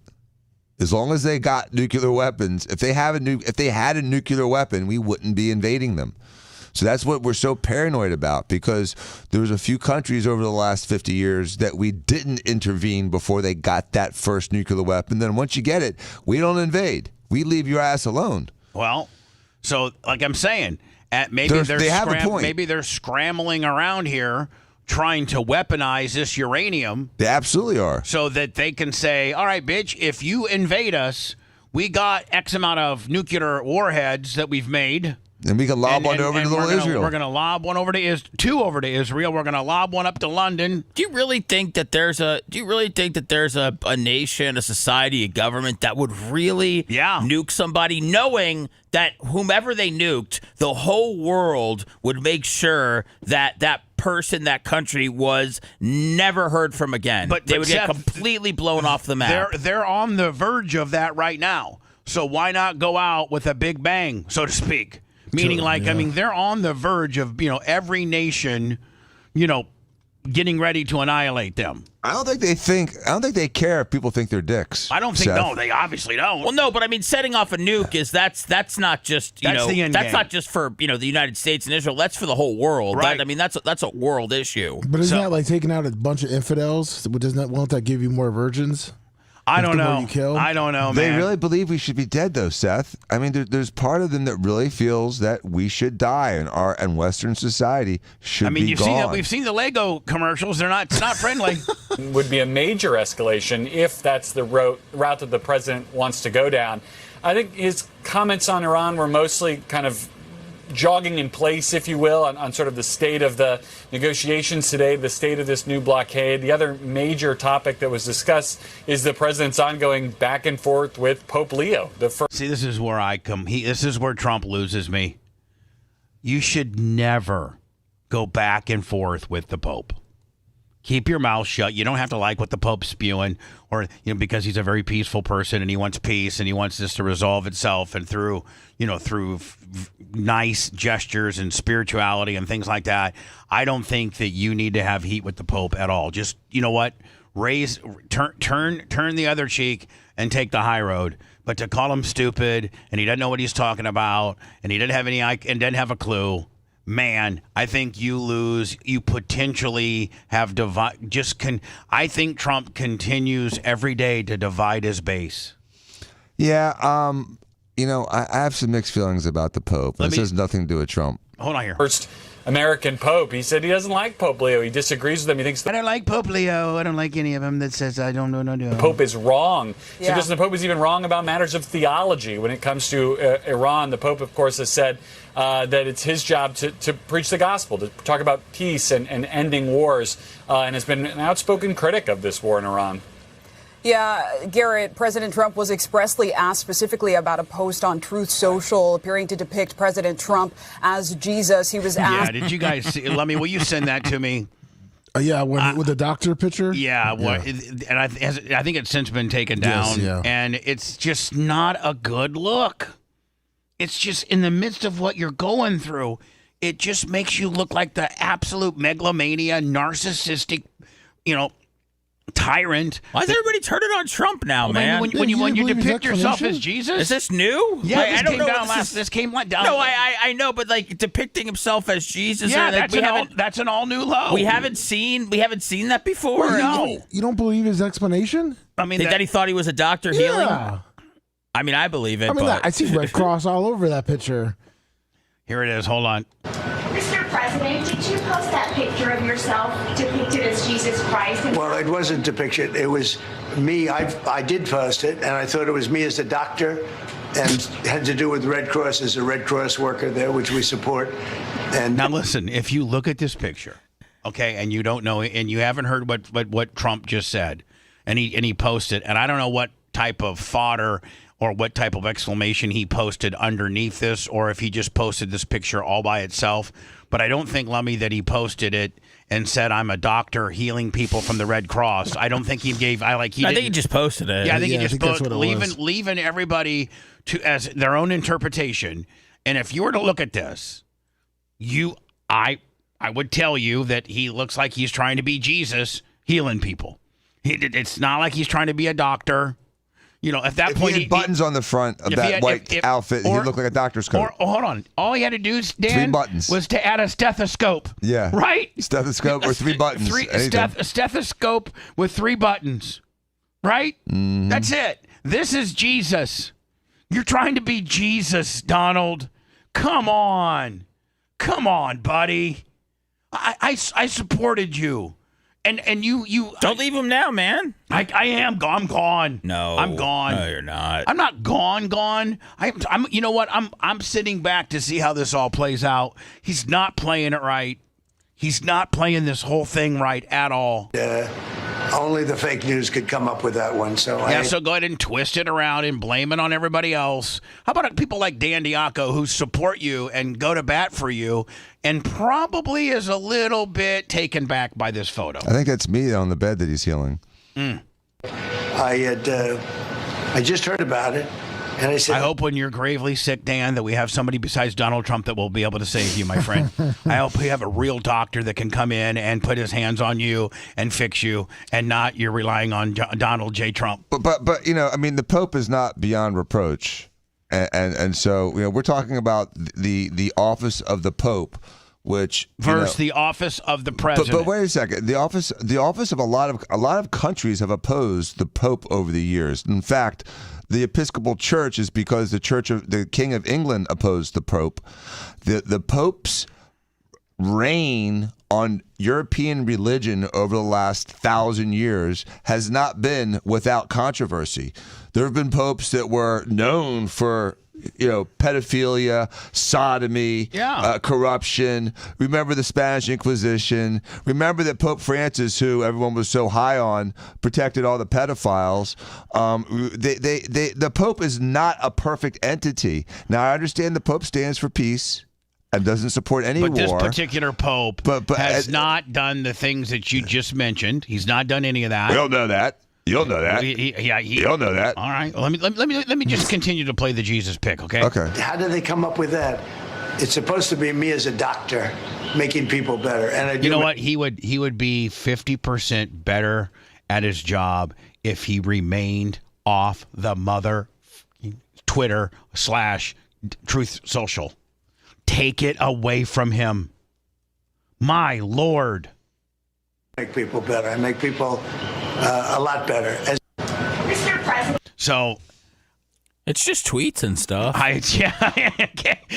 Seth, what I mean, like press secretary. Well, I mean, when he had tweets and stuff. When he had people depicted as monkeys, it was like, hey, it's just watch the whole thing. It's a Lion King skit, no big deal. That was wrong too. Now this is like, that was 100% wrong, depicting the Obamas as monkeys. Now it's like, hey, I'm Jesus. Here we go.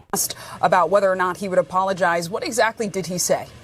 I hope we can show the image because it's worth taking a look at. The president acknowledged that he indeed did post this image late last night, so we saw but that it's not a picture of him as Jesus or as a religious figure. He said he believed it was a picture of him as a doctor and that or someone from the Red Cross, and that he thought that was totally appropriate. He blamed any misinterpretation of that on the media. I'd encourage people to look up. It's the media. It's all them. It's always them. By the way, a judge denied my $10 billion lawsuit against the Wall Street Journal. I've never known a president that has sued so many media sources in my entire life and threatened to take their broadcasting license away from them. I've never known it. In all the years I've been broadcasting, I've never known a president. Now, I've been fined $755,000 by, an administration and pretty much lost my right to broadcast, too.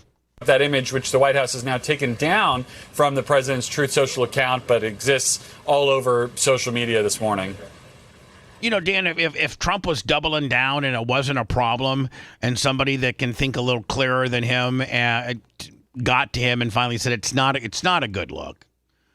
Let's take it down. When you take it down, then you've kind of admitted that wasn't a good look. Would you not agree on that? Yes, I agree 100%. And Garrett, we know the president was touting his one beautiful big bill policy. What should we know about that? Oh, that's disappeared. Everything's disappeared. Epstein files disappeared. The Savannah Guthrie thing, that's disappeared. The big beautiful bill, that's disappeared. Seems like there was a bit of a staged moment that happened before he began answering questions. Yeah, I don't think DoorDash delivers to the Oval Office on a regular basis. I will tell you, oil is down to 96 a barrel today. All right. Clay, but the pool got an opportunity to see a DoorDash delivery person there bringing some McDonald's to the president, who then tipped her to highlight the no tax on tips portion of the so-called One Big Beautiful bill. It's probably the single provision of that bill of which the president is most proud. He believes that it'll lead to essentially a real-life... come on. You're having a DoorDash. This is such a plant. You know what I'm saying? It's like, I just want to let you know, I just got DoorDash, and I think this DoorDash woman lives like in Colorado or something, doesn't she? Well, that's quite the dash. But it's a long dash. But the problem is that he did what a lawyer knows not to do. He asked her a question, and he didn't know what her response was. And he asked her if, aren't you just as crazy about, men and women's sports? And she's like, I ain't saying nothing about nothing.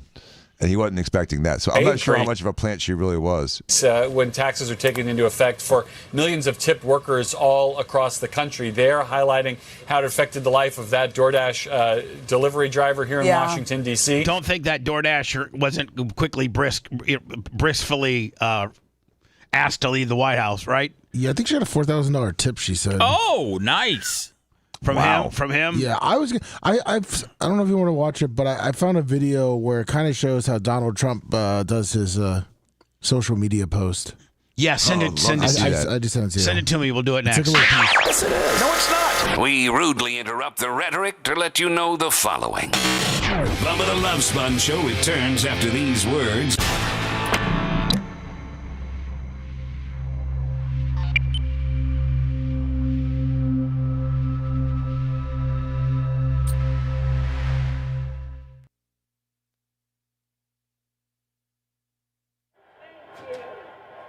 So it's the lady in blonde.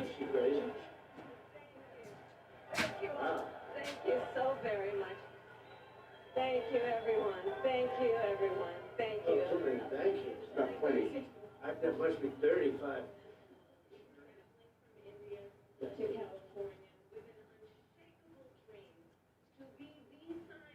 How many people are watching? Can we tell how many, Dan? How many people are watching? She's talking about how great San Francisco was before she destroyed it. A lot of talk about childhood. We've got to get to the border. So he's not typing this, sir? No, he tells her. Tells her what to type. I can't imagine him doing this on the Things phone. of which she complains. He's kind of cute. In many ways, Donald Trump is an unserious man.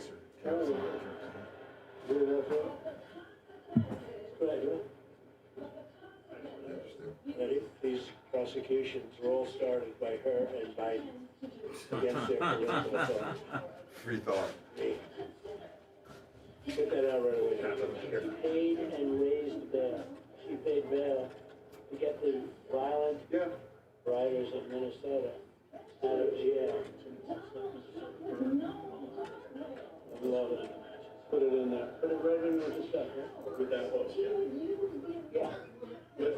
You can do it either that or separate. They were lying about this Project 2025. Oh, lying against Project 25, which he knows, and so do all Democrats. God.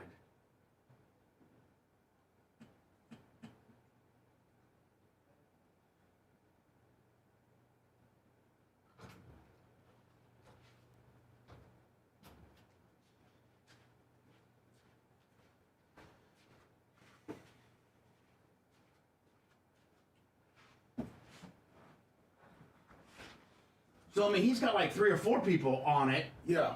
Ready to fucking... Yeah, I guess they have to sit by him, and then he reads it out, and then he reads it over and tells them To smash the send button. Smash the send or fix it, capitalize it if he didn't say it, exclamation points.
So you're saying that would have saved them right there, Jen?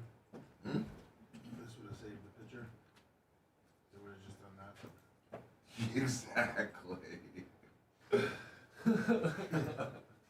Look how easy that was for me to do. You just added that yourself? Yeah. That would have saved it. What a dumbass.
This guy's playing hardball.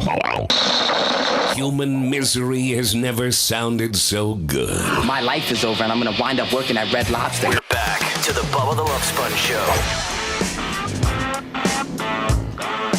So Lummy found by the way, the Bubba the Love Sponge Show, Friday, April 14th, 2026. You got exactly a day and about 12 hours or so to get the Fat Man Dunks 4, the 4th installment in my Fat Man Dunks basketball shoe series. And you got till midnight tomorrow, April 15th, to get it. Bubba Army Shop, Bubba Army Merch, BubbaArmyStore.com. I also fixed the Trump picture that could have saved him with about 4 seconds of work. I sent it to you. Oh, now is this your? Yes. Like you decided to take it upon yourself to. Save Trump, yeah. Yeah, hold on here. I mean, now see, Dan, this right here. All day long, man. That's all you need. F off, man. I'm a doctor. And you got your and you got your nurse down here. That's your scrub nurse, right? She's ready to go. She got a nurse hat on, stethoscope, and scrub. Are these newly inserted people, Lummy? No, those are all the original people. I just added the stethoscope. Interesting. Wait. That nurse was there? Yeah. With the stethoscope? No.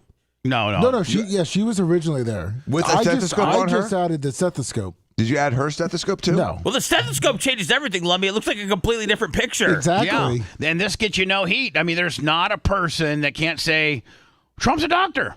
Got his nurse there. Got stethoscope. I mean, I don't think there's anything, Dan. You're a doctor. There's nothing that that most human beings can.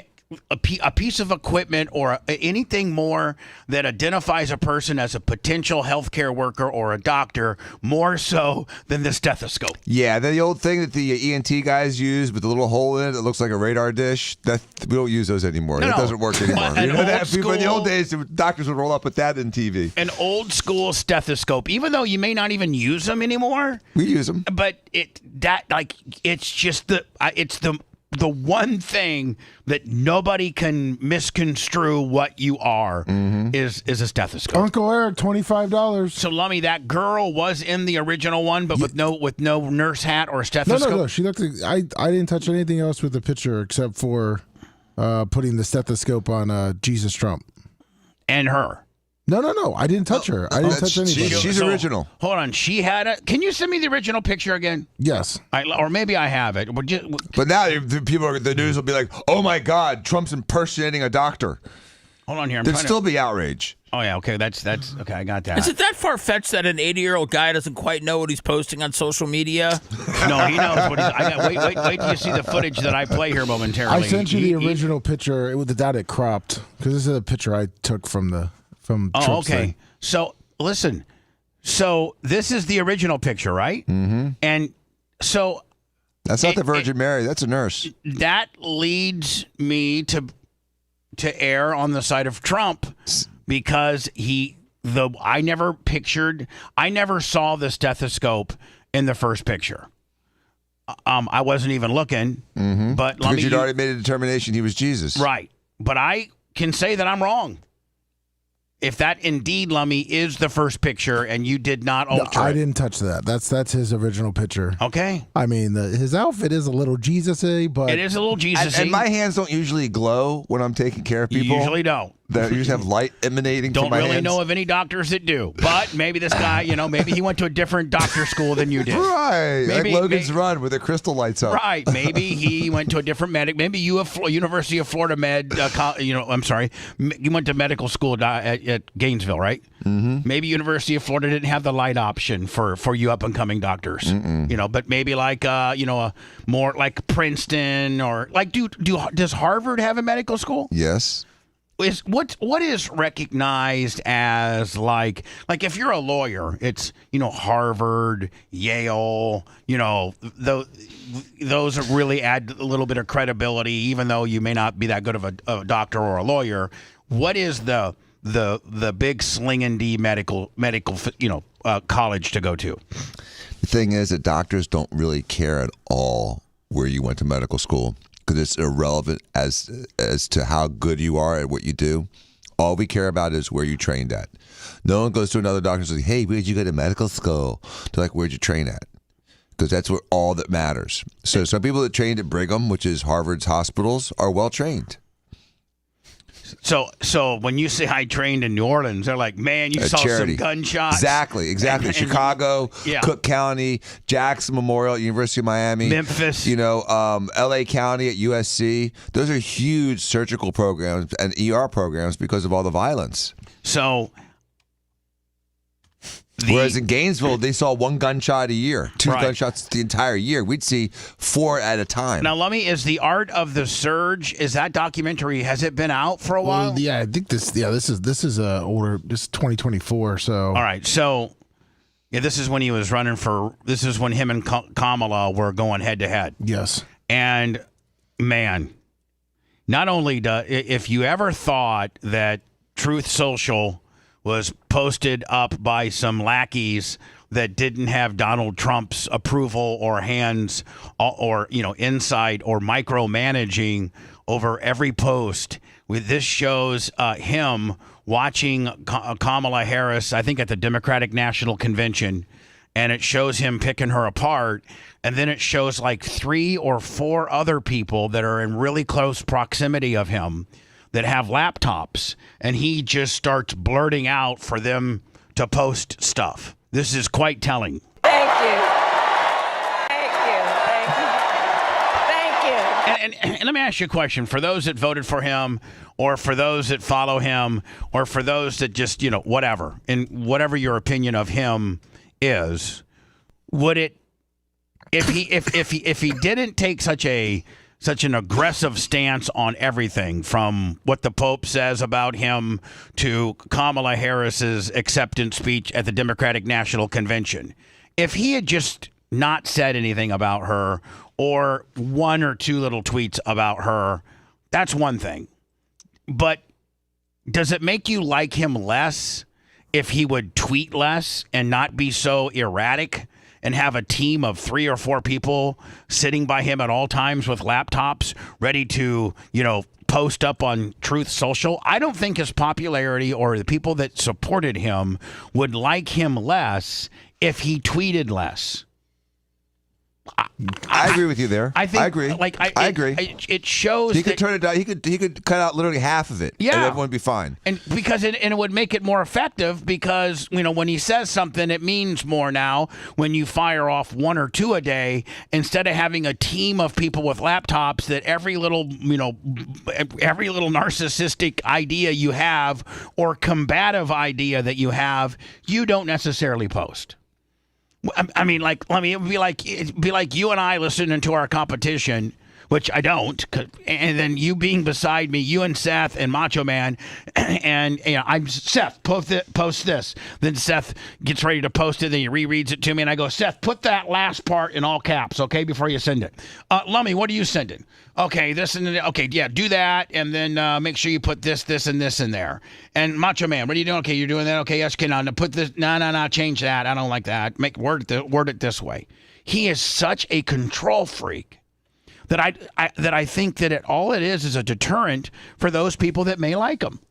It just makes him show like he's almost unhinged, and he's like a little baby. And he's always got to be, abrasive and engaging. He can't take. Often the most educated, smartest person in the room is one that's reserved and takes it all in, and then comes up with something. So you go back, Bubba, from 15 years ago, you wouldn't be like that? I was like that, and it was wrong, and it led to some of my demise. Me engaging people. Tom Bean was so frustrated with me during 2010 to 2015. For 5 years, I felt as if I needed to be on Twitter engaging people, fighting people. I guarantee you somebody cannot find a tweet from our Twitter account that shows me engaging anybody in the last 7 years. No problem. I made one tweet this weekend, and I don't ever tweet. I don't even go to that stuff. I don't read it. I don't go to it. I don't engage with them. I mean, you and Seth and Macho all monitor our Twitter. I mean, if I'm wrong, call me out. No, it's mainly Gary. Right. I mean, Seth, you have access to our Instagram. When's the last time that I got up on there and started any nonsense with anybody? None. I don't. And so, you're a good boy. Thank you. It looks like, but Dan, I did this, and so I'm speaking on behalf of a firsthand account. I did it, and it ended up bad for me. Had I just not engaged, I would have 50% less the troll engagement and 50% making myself look stupid. So I'm just saying. It looks like they did an average from last year, because it usually takes 6 months, but it looks like he was averaging 18 posts a day. 18. I might average 18 posts a year. In fact, I think this last post this weekend when I was listening to an iHeart radio station and it said, whatever the station was, guaranteed to be 100% human. And I said, are you kidding me? Radio is so pathetic. The terrestrial radio is so inundated with AI, and they're so afraid that the public is going to think that they're AI generated. That their positioning statement for the radio station is guaranteed 100% human. What the f? That's all I said, and that was just making fun of I didn't even identify the radio station. I just said a radio station. And Lummy, I think that might be the first tweet that I've tweeted in maybe a year. Yeah, I would say so. Yeah. And so, Dan, I made the mistakes of engaging and worried about what people said about me and trying to correct and engage and get into a fight with them. And it didn't work out for me. I would have been in a better position had I shut my mouth and just ignored them. Thank you. Thank you. So it shows him, Donald Trump, with what looks like to be, I know this girl, Lummy, she's got a laptop, right? Yeah, I think that's his main one. That's his main chick. I think there's people over here that have laptops as well. It shows different angles. And it shows him watching Kamala and basically getting in a Twitter war with her or about her. Thank you. Oh, my God. Is she crazy? Thank you. Thank you. Wow. Thank you so very much. Thank you, everyone. Thank you, everyone. Thank you. Oh, too many thank yous. About 20. There must be 35. Traveling from India That's to good. California. So this woman now comes up with something, probably, God, how many thank yous? And he just said, yeah, hit it. So he disapproved it. An unshakable dream. Here we go. Yeah, Too many it thank is. yous, too rapidly said. What's going on with her? Do you really need that? To be the scientist. How many people are watching? Can we tell how many, Dan? How many people are watching? She's talking about how great San Francisco was before she destroyed it. A lot of talk about childhood. We've got to get to the border, inflation, and crime. Say these out. The things of which she complains. The things of which she complains. In many ways, Donald Trump is an unserious man. I'm going to be honest with you. If I'm Donald, I don't know if I even watch. I mean, I would watch this, but I mean, I'm not engaging. So, because the more that you're putting her, the more that you're criticizing her, the more that you're indirectly kind of putting her over a little bit. Like you're giving her, headspace. Like she's living rent free in your head a little bit. Now you went on to decimate her in the election, but I don't know that any of these tweets had anything to do with anybody voting for you. You hear that, Phil? Look at this guy. I think this guy knows. I don't know who this dude is, but he looks like he's been run ragged. I think he's like, I've tried and I can't do it. Can I get one of these biscuits up here? That was his original poster guy. Yeah. 5 years ago. I think he got fired because he disagreed. Great, right? Ready? These prosecutions were all started by her and Biden against their political opponents. Me. Get that out right away. Seth, did you say get that out right away? Get that out right away. Get that out right away. She's a good typer. Raised bail. She paid bail to get the violent rioters in Minnesota out of jail. Tim Walz let Minnesota burn. Kamala Harris bailed out the I ones love who it. lit the matches. Put it in there. Put it right I love it. Put it in there immediately. Get it up there. Cap it. in with the stuff, right? With that post, yeah. Yeah. Good. You could do it either that or separate. Say more lies. Lying about the Project 2025. More lies. Oh, lies. So now you got some old bag lummy in the corner. She's No, also that's doing. Susie Walsh. She's his she is his campaign. Oh, She yeah. I think he might be the only person she listens to. Is that his chief of staff or? I think so. That's Pat Summerall's daughter. Oh, it is. Yeah. Oh, okay. Jay's here. Oh, good.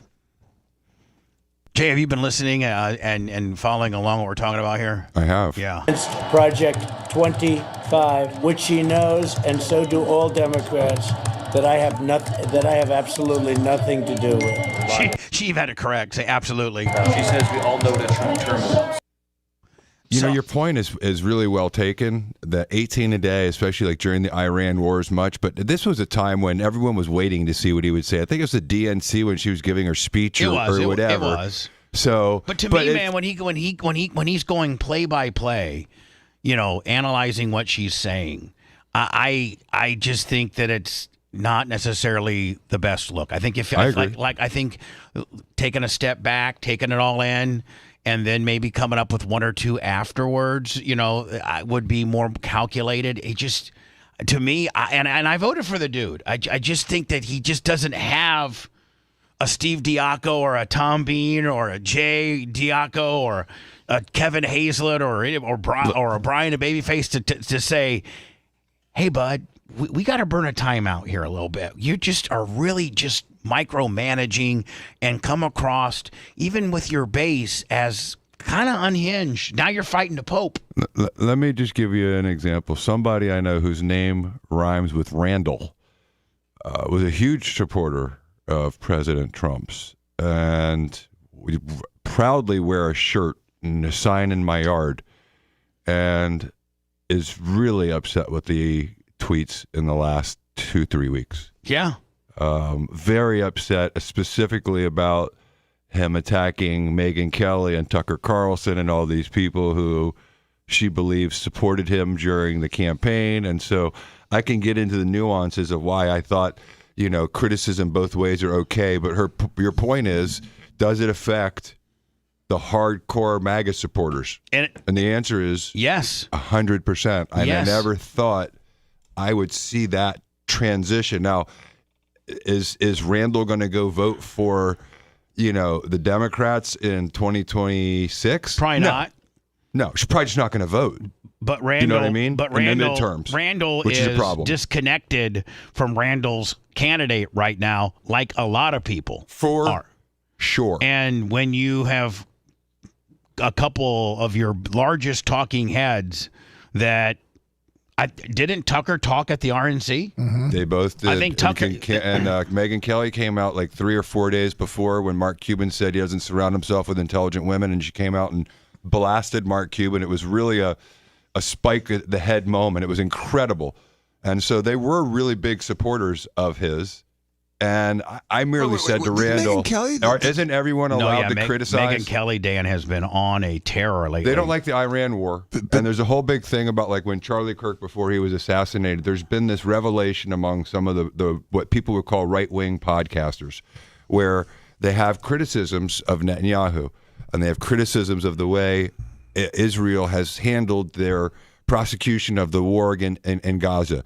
And they're allowed to have their criticisms, and Candace Owens. And so anyone who now criticizes the way that Israel has prosecuted their war is deemed an anti-Semite. Well, hold on. And then Trump, he just got his $10 billion lawsuit against Wall Street Journal thrown out yesterday from a federal judge. Which is a whole different thing, because that was about the cartoon. But my point is, within the last month and a half, the majority of these podcasters who used to support him have really soured on him because of the war. And they've overtly been critical of him. And because these people are whatever the mainstream media would call anti-Israel, they're now being deemed anti-Semites when they're not. They're riding the pro-America first thing in an extreme way. And I get the criticism both ways. My point to Randall was, it's just a debate about ideology, and it's okay if people on the same side have disagreements. And so her thing was just what you said. Did not like attacking a friend overtly, doing it in public, the way that he uses his words, the methodology of how he does it. Stupid. She doesn't like it. Everybody's just stupid. She doesn't like it. She hated the Rob Reiner thing. Excuse me. Randall hated the Rob Reiner thing. Thought it was the dumbest thing in the world.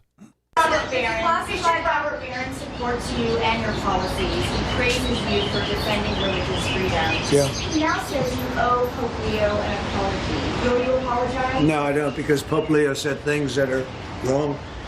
He was very much against what I'm doing with regard to Iran, and you cannot have a nuclear Iran. Pope Leo would not be happy with the end result. You have hundreds of millions of people dead.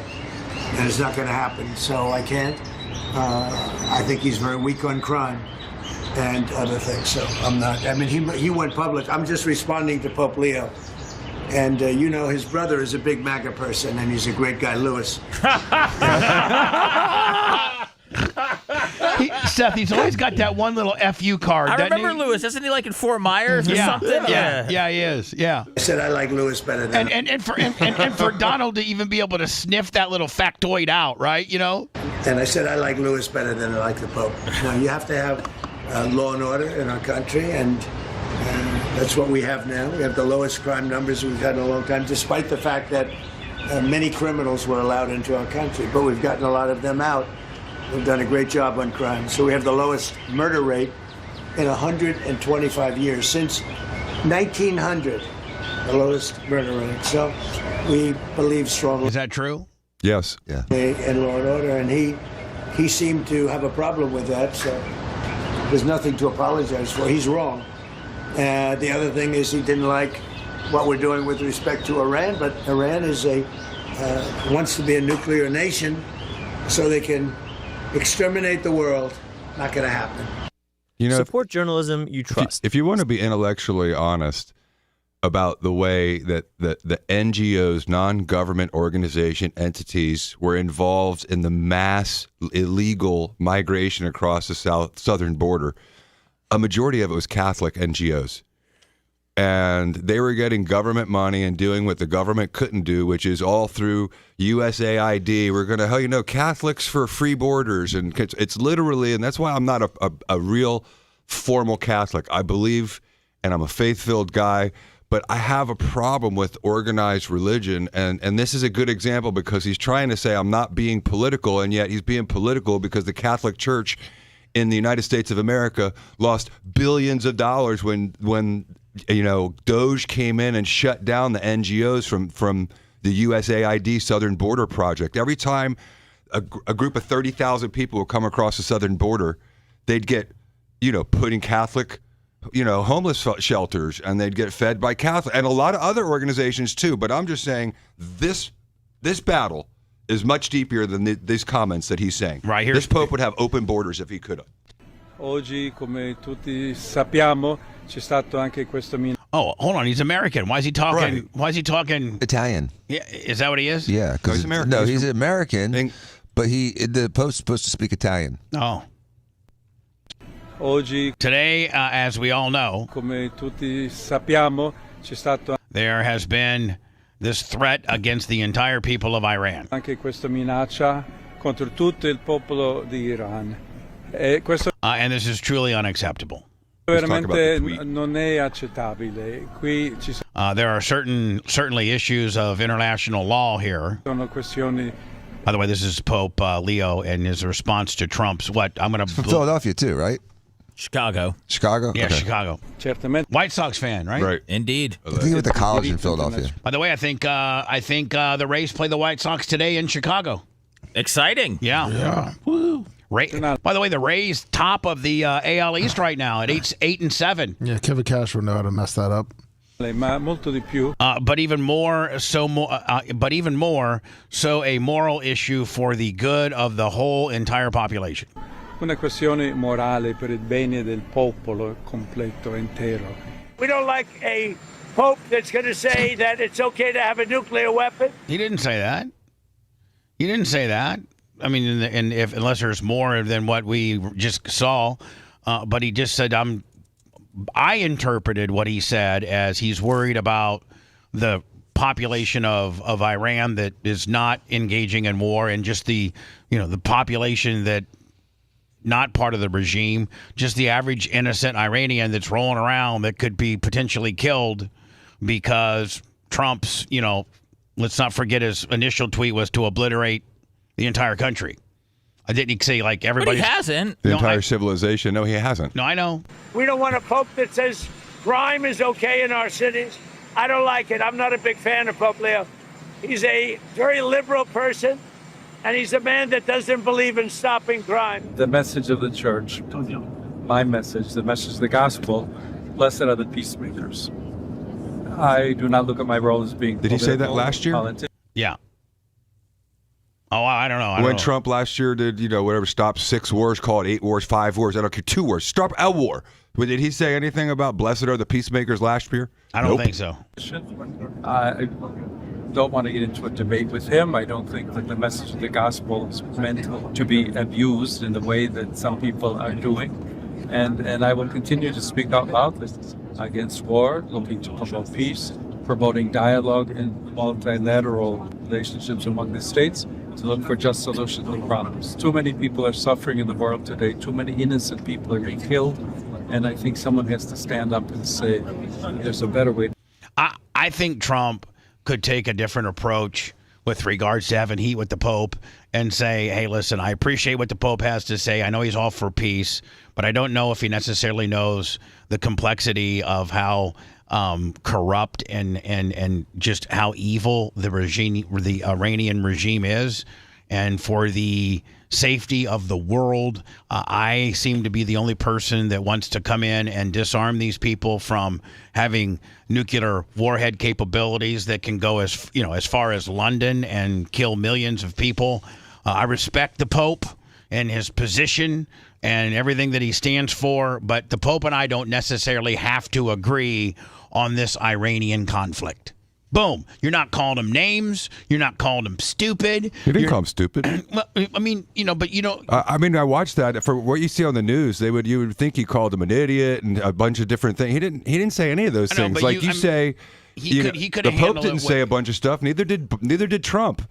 You know, I don't think the Pope said he could have anything said that it more was eloquently outlandish. like you. I don't think the Pope said anything outlandish. I think Trump kind of engaged the Pope, and he could have said, I don't agree with what the Pope stands far more eloquently than he did. You did it. You speak Trump because that's what he said in a very non-Trumpian way. Yeah. And by the way, the Pope is getting involved in politics, and so if you get involved in politics, be prepared for a rebuttal.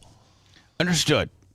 With Iran, the United States military is now blockading the Strait of Hormuz. KTLA's Rachel Menitoff live in the news center with more on this latest escalation. Man, you ever notice that the Los Angeles newscasters are just absolutely smoke shows? They're all blonde. Oh. And by the way, it was the Pope that ordered the Crusades that systematically killed the Muslims for decades and decades in the Middle Ages.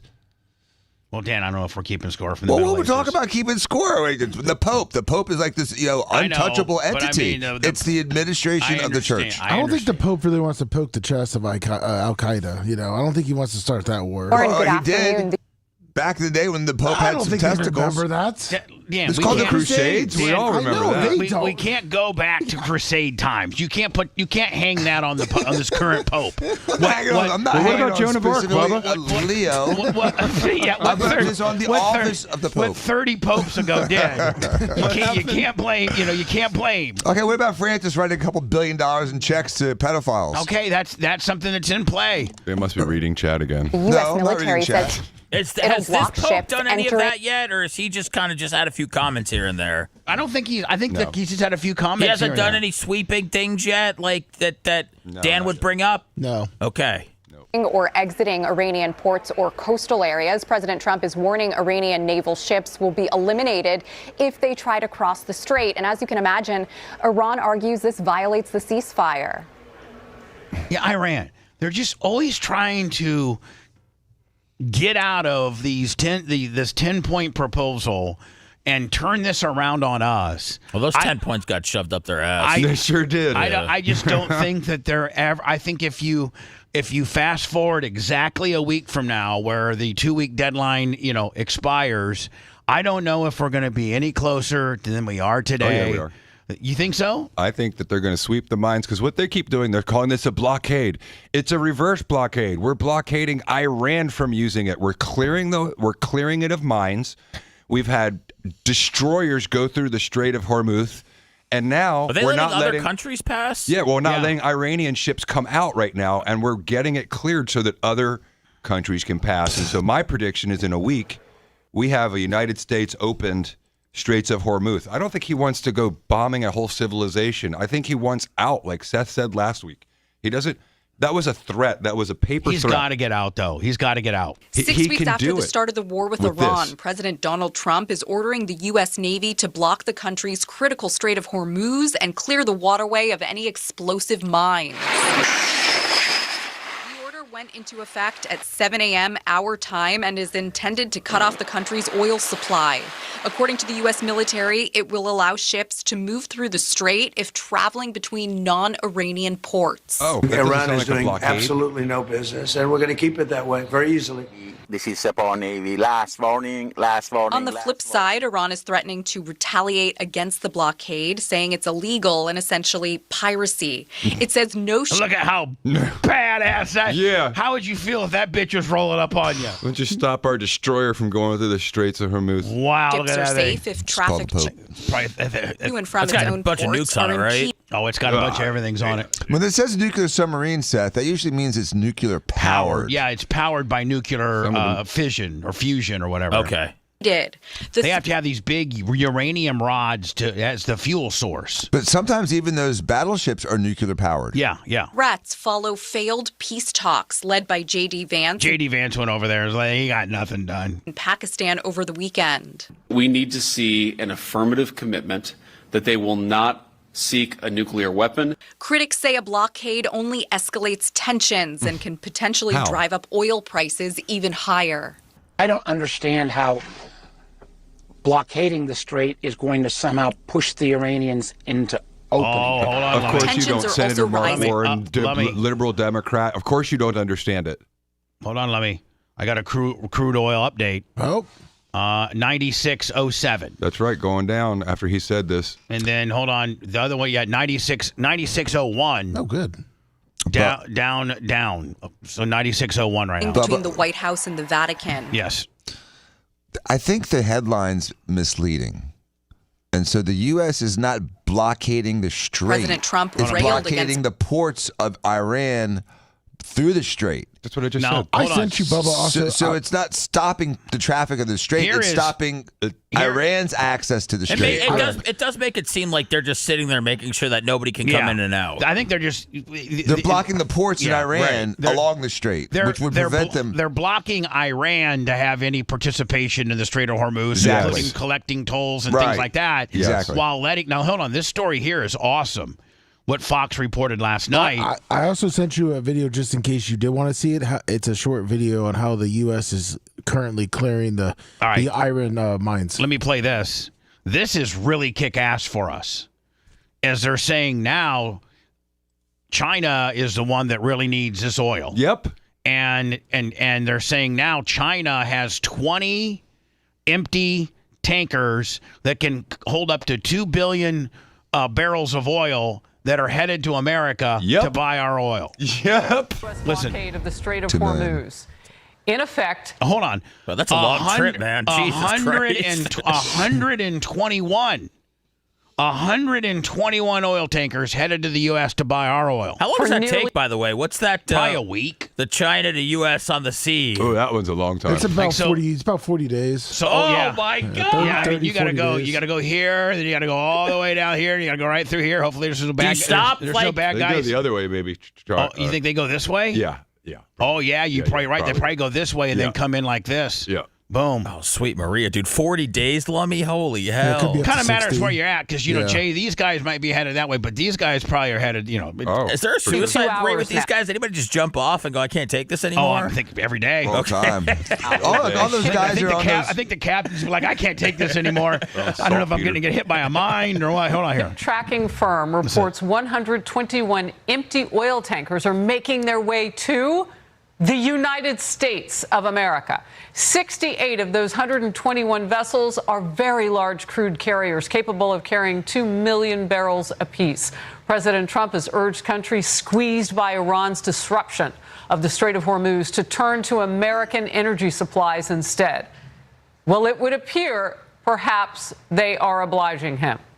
They are listening to Trump. The president told Fox, quote, China can send their ships to the U.S., China can send their ships to Venezuela, while also saying that empty oil-carrying ships from many nations are all headed to the U.S. to load up. That from the President of the United States. A lot to follow today.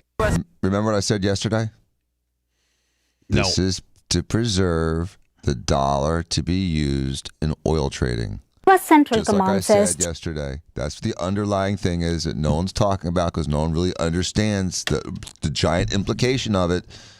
But in order to preserve the value of the dollar, Well, they're threatening to say they were threatening to take oil trading off the dollar. Yes. And turn it to the yen or to the euro or whatever. or to the petrodollar. That would be devastating for our economy.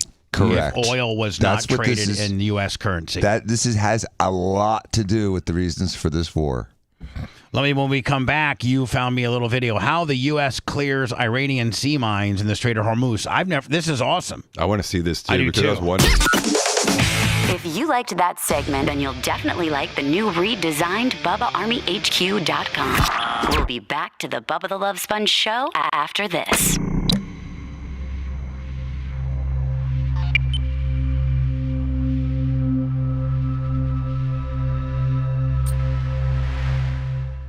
Did you see her? That's Oh, goodness. It's the only one that actually had it in short and explained. But it's like, it's even the wrong bottom third on Fox because it's not a blockade. You know, it's just so frustrating. It's a reverse blockade. It's both ways. You okay over there, Sandy? Yeah, it's gotta get my backpack. I call up on my They can't send oil out. They can't get Your boats thing in. didn't fall It's apart. both ways. No. Right, to Iran.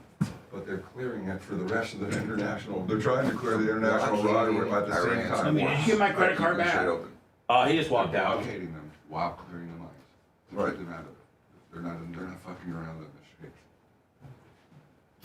And also, this is the only economic resource they have right now. Is oil. Right. And it's keeping them from selling oil to China. And keeping them from selling straight passes. Yeah. They're selling access.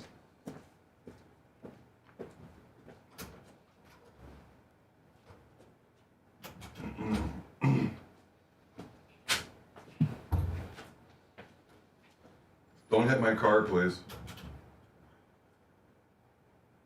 Are you talking about him pissing? No, they're throwing the ball around. Oh, yeah. Don't hit my yeah, exactly. Don't hit my fucking car because you're out there trying to be a fucking baseball player. Yeah, Dan's a much better surgeon than a baseball player. Agreed. Did you see Brooke's show last night, or did she tell you about it? No, I didn't. I did. I'll probably watch it today. It's it's one of those design shows. I don't know if you have the attention span for it because it does take a minute to get there, but her character, she did great. I thought she was great. I watch those stupid shows. My wife and I have been watching them for 20 years.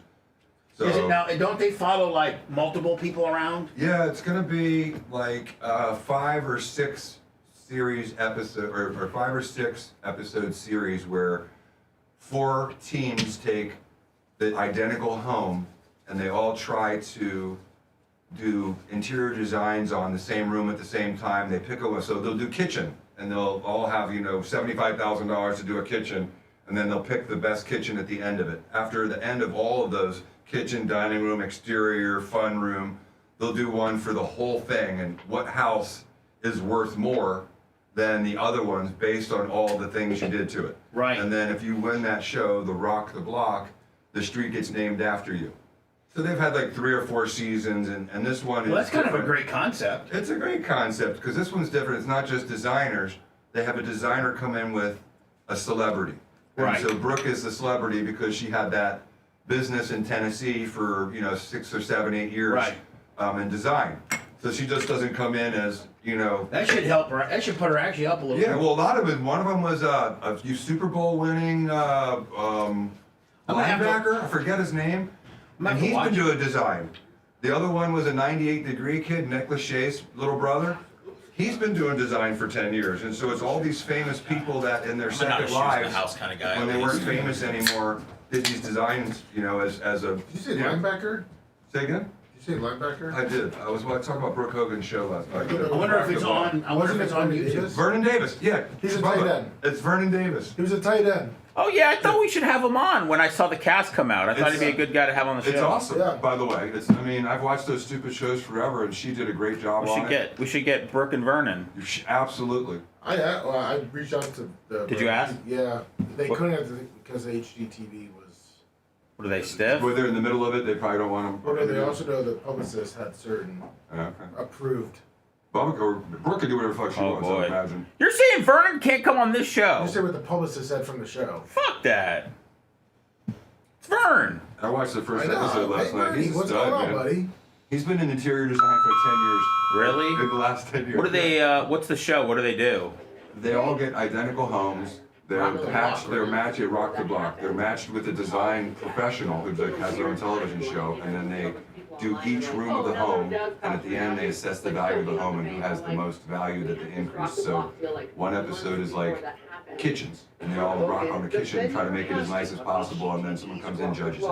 They judge each episode, so you can win 2 or 3 episodes, and then at the end, if you don't have the house that's worth more, they all get the same budget, different design ideas. The kitchens are like the spectrum. Are they doing the work, or other people are doing the work? They're doing a lot of the work themselves. Oh, really? Yeah, a lot of it to save money because they have tight budgets. Oh, wow. And it's pretty interesting. I mean, it's funny. Her partner's like, I would have never picked us as partners. So this one,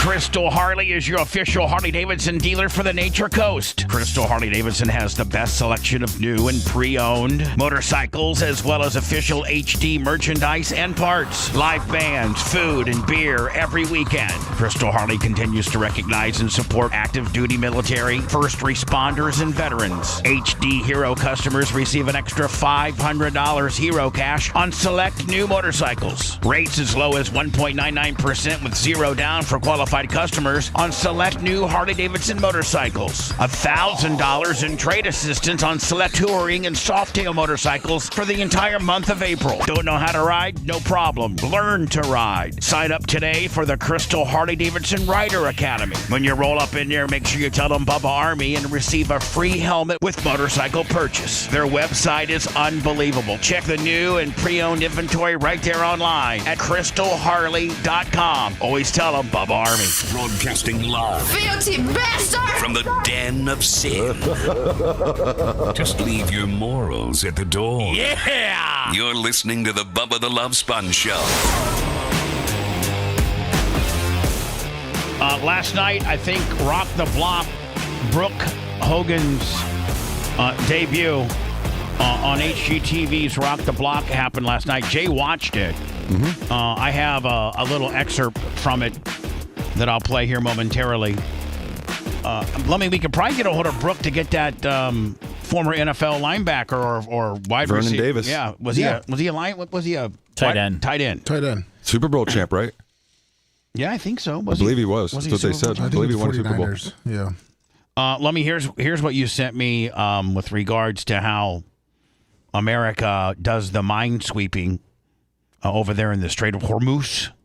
U.S. Central Command says As 2 brought to you Navy-guided by Al missile Jazeera. destroyers have transited the Strait of Lummi, you know how much I hate the Indian accent. Is this I told Jay it's the only one. The Al Jazeera was the only one that I just chose. hate the Indian accent.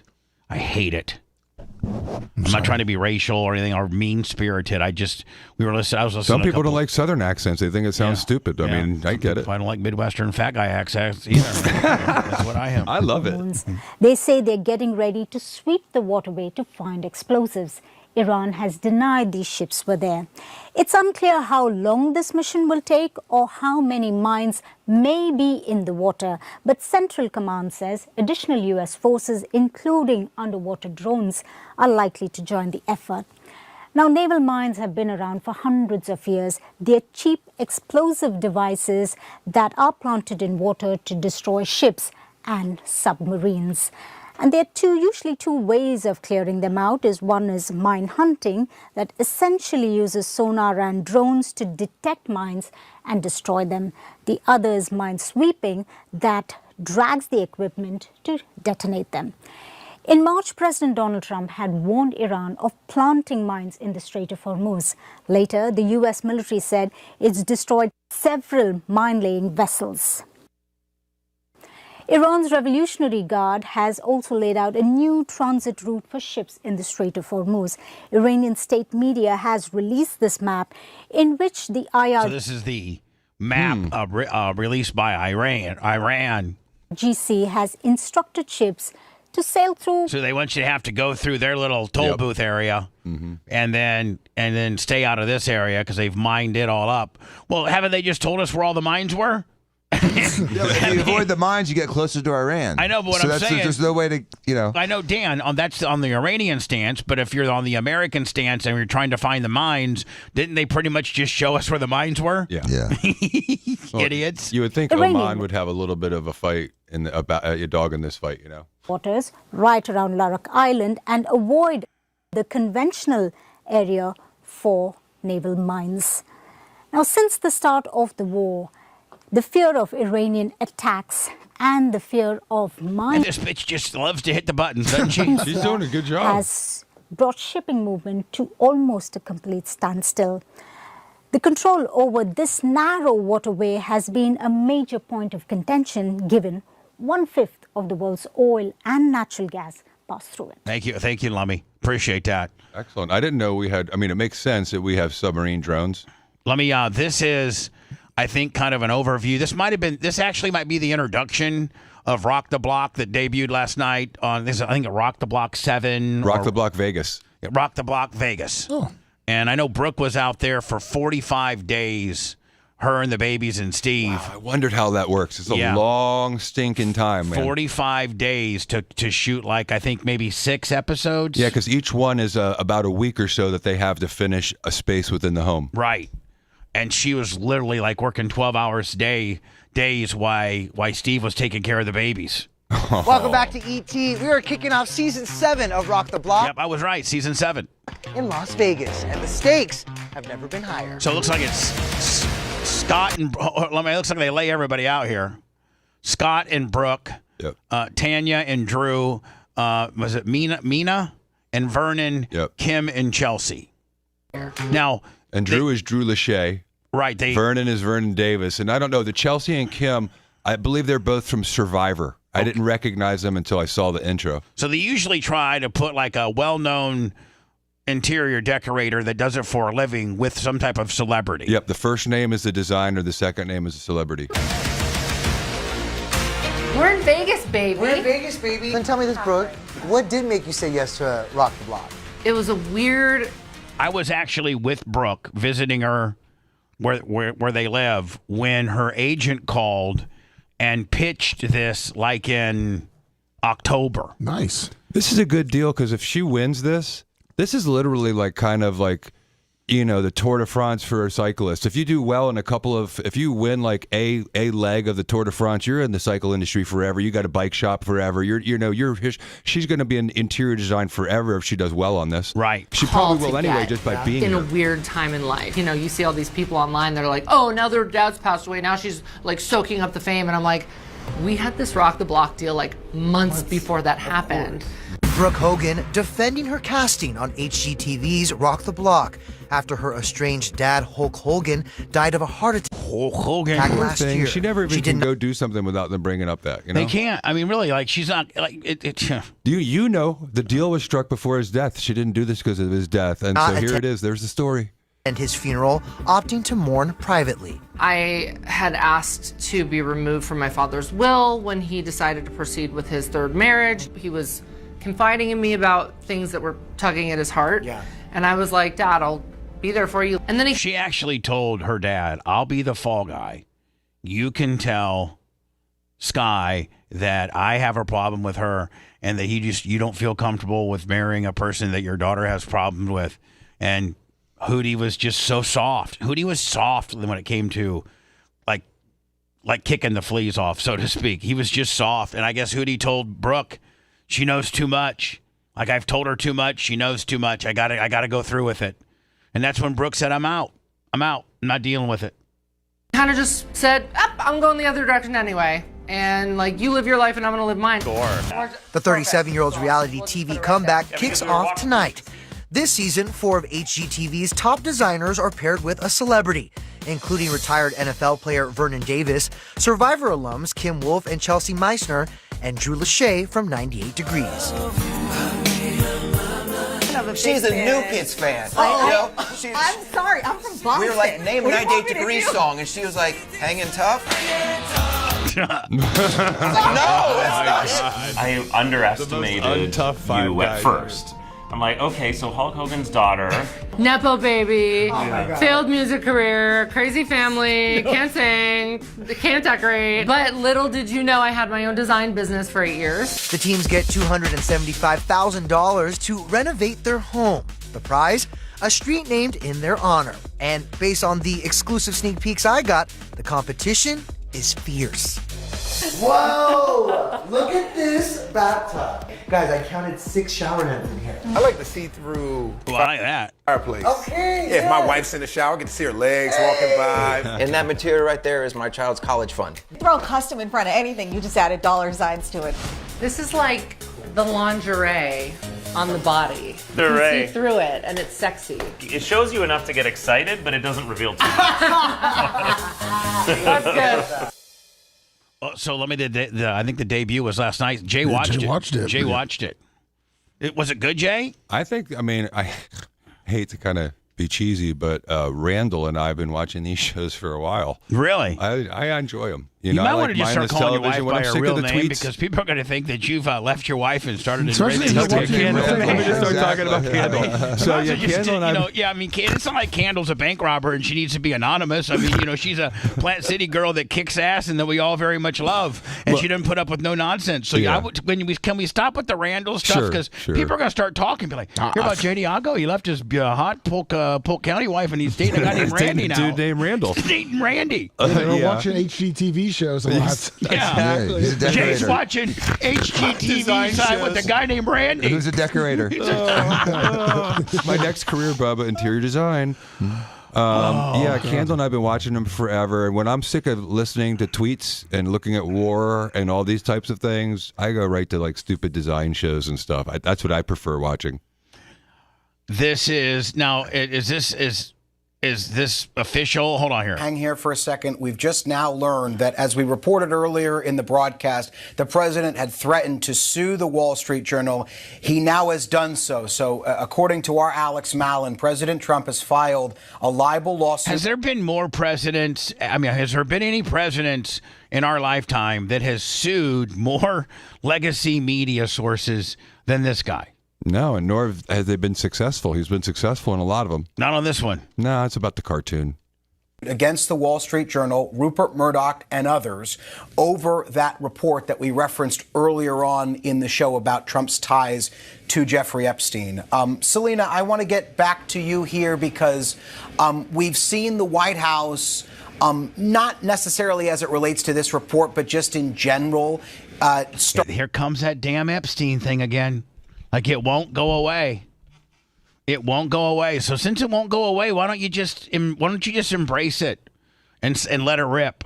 Didn't he finally let it rip, or are they still playing cute games with the Epstein report? There's nothing ripping. They still have withheld supposedly 3 million documents, and the documents that have been released have been severely redacted. And so this is another area where my wife was not pleased with the administration and with the way that the Epstein stuff's gone down. She was not pleased with Pam Bondi, and we've always been huge supporters of Pam Bondi. And so I feel like the media's gotten this one over on him well because he's released more than any president has before. There's really nothing in there that shows he's done anything wrong. So if I were him, I'd release it all. I'd make it a big. I'd make it a big deal. I'll say, you know what? It's all going to come out tonight at midnight. Yeah. If you know the website to go to, go ahead. DOJ.com. It's going to be available. Don't forget to buy your Trump Bible. Exactly, but the continual Epstein connection that they've been talking about for a year and a half, it's starting to embed its way into people's minds that were supporters. And so I've heard it from young people, and I've heard it from diehard supporters. And they don't like this Epstein stuff, man. And that's another reason why Trump went off on Tucker Carlson and Megyn Kelly and Candace Owens and all these people, because they've been saying, let it rip. Let it rip. I mean, Clinton went in front of a congressional hearing and said, he didn't have anything to hide. Right. And so, and I think he even covered, I think I think Bill Clinton's testimony was like, I don't think Donald Trump went to it. I never saw him there. That's right. He kind of covered Donnie's ass a little bit. To try to take action to release more documents. And the timing of it was somewhat maybe coincidental, might not be the right word, because this directive to Pam Bondi to release that grand jury testimony. Do you think Bondi's botching of the Epstein files had anything to do with her demise? Yes. I do. I mean, I just think the timing of it, you have to consider that. Yeah. Comes on the same night as that Wall Street Journal report. So what is the president directing the attorney general to specifically do? Yeah, well, as we were just talking about, the goal here is him telling his attorney general to try and release more materials. This and is the old. exact quote was to produce. Oh, this is old? This is when she was still attorney general. This is the original story where he was talking to her about releasing stuff. Oh, yeah, I got it. That's April 3rd. It says April. They haven't even got to the lawsuit yet. They're going to get to the lawsuit in a second. Yeah, I guess. I mean, but she's not the. I guess Any and all pertinent grand jury Attorney General testimony subject to court approval. But again, look, this is a long process. There's still a lot of unknowns here. That is subject to a federal judge approving that, and it's unclear how that's going to work. So I mean, they released it. They released this. They're timing this as it was yesterday, and they're tying it into the Wall Street Journal defamation case. But I don't understand how they would, do a story that still has Pam Bondi as the attorney general and then roll that into the current. I don't know. I believe it's Robert Blanche now. There could be hearings to determine the impact on victims. The president, again, trying to distance himself from decision making here, really punting a lot of this to the Department of Justice. And the president has also been trying to downplay the whole case, suggesting that there's no smoking gun in all of this. But what's really interesting is what you just heard Will talk about, which is that story overnight has sort of unified the MAGA base. But it's unclear just how long they're going to be unified for, and if this move from the president is going to be enough, given that many of the supporters had called for more. They were demanding the release of the full FBI files on Epstein. So look, the story's still far from over. Well, how long could the release of these grand jury documents take? Selena walked us through that process a little bit, but grand jury records are typically supposed to be kept sealed. They are not supposed to be released, usually in this manner. So this could be a lengthy court process for the Justice Department. Released. And, that might be a benefit. I don't know. I think they're kind of clickbaiting us. Yeah, that's Lummy. Story. It looks like it. Looks like they changed it. They got a different story up I here. just sent you. Okay. I sent you a video post from the Sky News. Okay. Yeah. Like ABC kind of $1 defamation law. ABC kind of dirty dogged us, where they clickbaited us on the top and then gave us an old story on the bottom. We might want to start doing that if it works. Just saying. Tell Gary. Judge has I'm literally just kidding. Donald Trump's $10 billion defamation lawsuit against Rupert Murdoch and the Wall Street Journal over its Jeffrey Epstein birthday letter story. The Miami federal judge ruled the case failed to meet the actual malice standard required in defamation claims involving public figures. Again, Jay, you, of all of us, legally know how tough it is to prove slander, defamation, libel. It is such a high benchmark. Knowingly publishing something that is untrue or publishing it with reckless disregard for the truth is what that actual malice means. It doesn't mean like malice like murder, where I hate this person. It means that you published it with actual knowledge that it was untruthful, or you recklessly publish it. It's a very, very, very hard standard against a public figure. Legal action. And you're one and over those kind of deals, aren't you? Ours should have been thrown out. You're damn right I am. Oh, yeah, we got so. Should have never made it past motion to dismiss. Listen, I'm gonna just like this I don't case. know if he's retired now, but Judge Arnold is a crook. I got nothing to say but good things about Judge Arnold. That's my opinion. You have great things to say about him.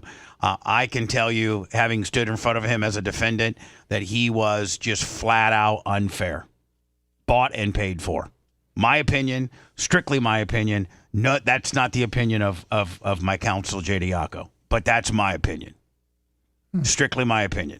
Centered on a Wall Street Journal report. I mean, how do you not feel that when Phil Campbell was one of my very first attorneys in this town and taught me how to frame things so that I wouldn't get sued for defamation, slander, and libel? I actually had a workshop with them on 4002 Gandy Boulevard in their conference room. I had a 2-day workshop with Phil Campbell on how to frame things, in my opinion. You know, So I've been told. So I've been told. I don't know what to be. And then, and he knew, you know, various trade secrets, like Ned was not real. And he just knew... And he knew so many inner workings of the show that were not publicly known that he knew, which is about as conflicting as you can potentially get. It's almost the definition of a conflict, you know, meaning like, you know, we were trying to conflict Phil out because he knew so much about me and had represented me. And Judge Arnold said, nope.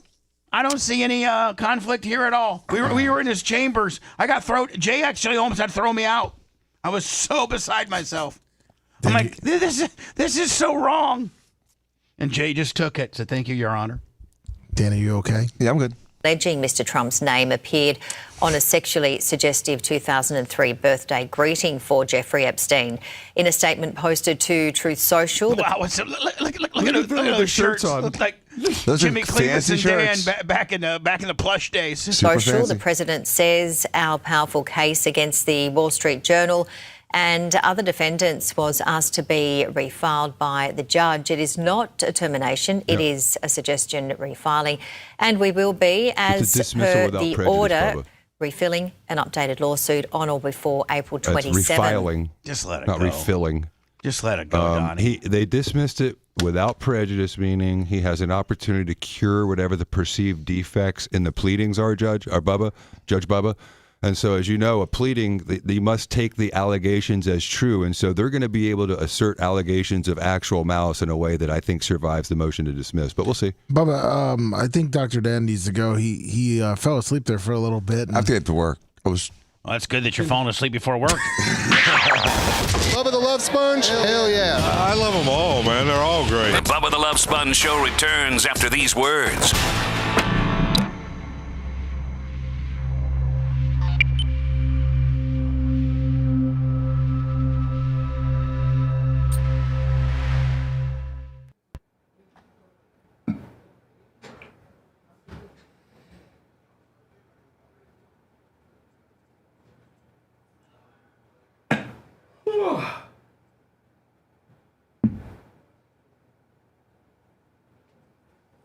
Thank you for the message, Liz, about the podcast. That was very nice.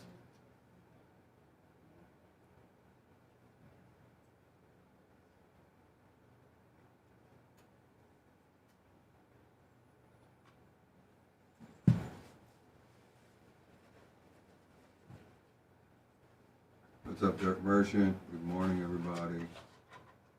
I don't have my glasses on. Difficult for me to read. What's up, J-Law Bronco? Cooper Lips. Jonesy 869. Attack of the Dog. What up? What's up, Berto Perez? What's up, Berto? What's up? You okay? Yeah. What happened? Well, I didn't see. No, I can't because there's no. 65. Good morning. You know, Attack of the Dog is one of those things that's bothered my mom for a long time, but I just never felt like I needed to answer to a pope. I felt like if you're a faith-filled religious person, you're not religious. If you're a faith-filled person, you have a relationship with whoever it is you believe in. You don't need to go to a priest to confess your sins. Some people, my mom, it drives her crazy. What's up, Great White? Mortgage nerd, what up? Steve the grumpy old man, what up? Zero C's, Permagrom, right back at you.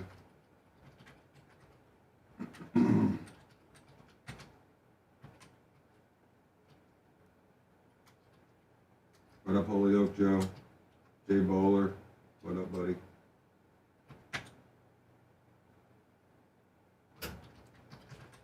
Amen, Grego, too. What's up, Mike from Mass?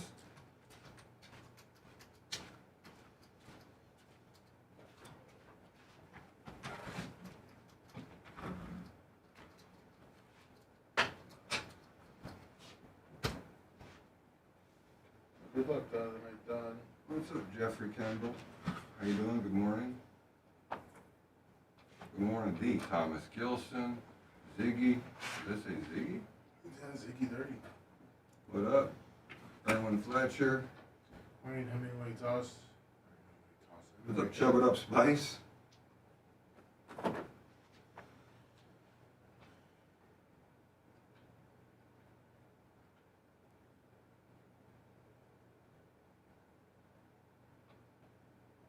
Yeah.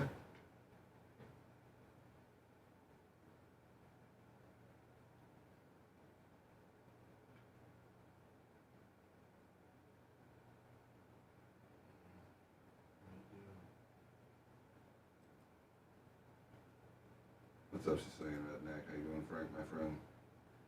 You want Uncle Eric, you're 25.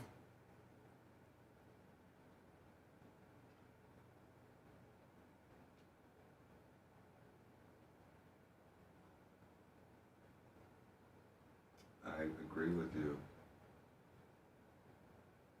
Just, we have today's fast food mentality, a 35-day war's too long.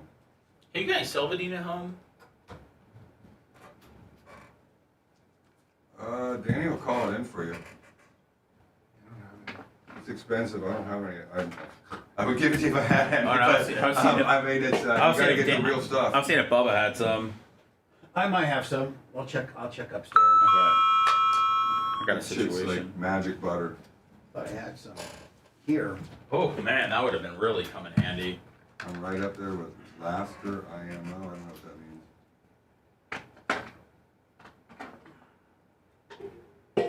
Sorry, I don't understand that acronym.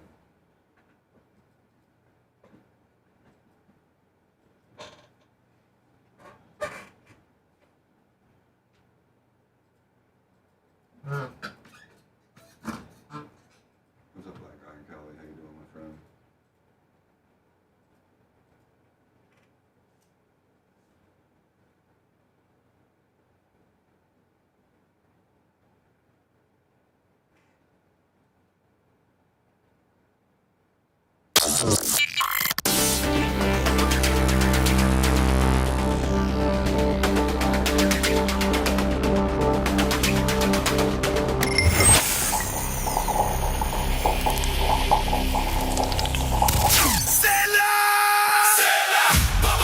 No matter what your emergency may be, a lockout, maybe you're in the ditch, dead battery, car wreck, car won't start, and you need it towed, one-stop shopping, my friends. It's Steps Towing, 800-330-8651, or of course, stepstowing.com. Steps has been family-owned and operated for over 60 years. Anything from a big semi-rotator rig to a regular wrecker to a flatbed willy, they got you. Steps Towing. Tell them Bubba Army. When the sign said long-haired freaky people need not apply. The Bubba the Love Sponge Show, listener supported via PayPal, Venmo, and Cash App, all at the Bubba Army, now returns. Need not apply. Clem Kush today, we'll call it 10:20. Yeah. We got on the dot. 10:20 on the dot.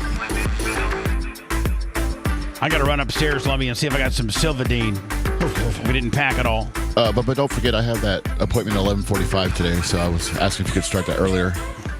Yeah, what time you want me to start? As soon as possible. Okay, and then we'll call it 10:10. Sounds good. And we'll be out of here by 11. Thank you. And then that gives you, 45 minutes to get to your gimmick, which I got to think you can, with your fast car, you can get anywhere pretty quickly in 45 minutes. Absolutely. Fantastic. I actually got, as I was looking at various news pieces this morning, I actually got confused because I thought it was the same story, but it's not. I think they're both based out of Bahamas. One was actually a cruise ship. I think that might have been either cruising or stationed or something to do with the Bahamas. And then the other one is that woman named Hooker. What was her name? Or the guy's name's Brian Hooker or something. Him and his wife were in the Bahamas on their bigger boat, and then they took the dinghy out like a little 8-foot rubber raft, like which I would never do at night. Yeah, at night.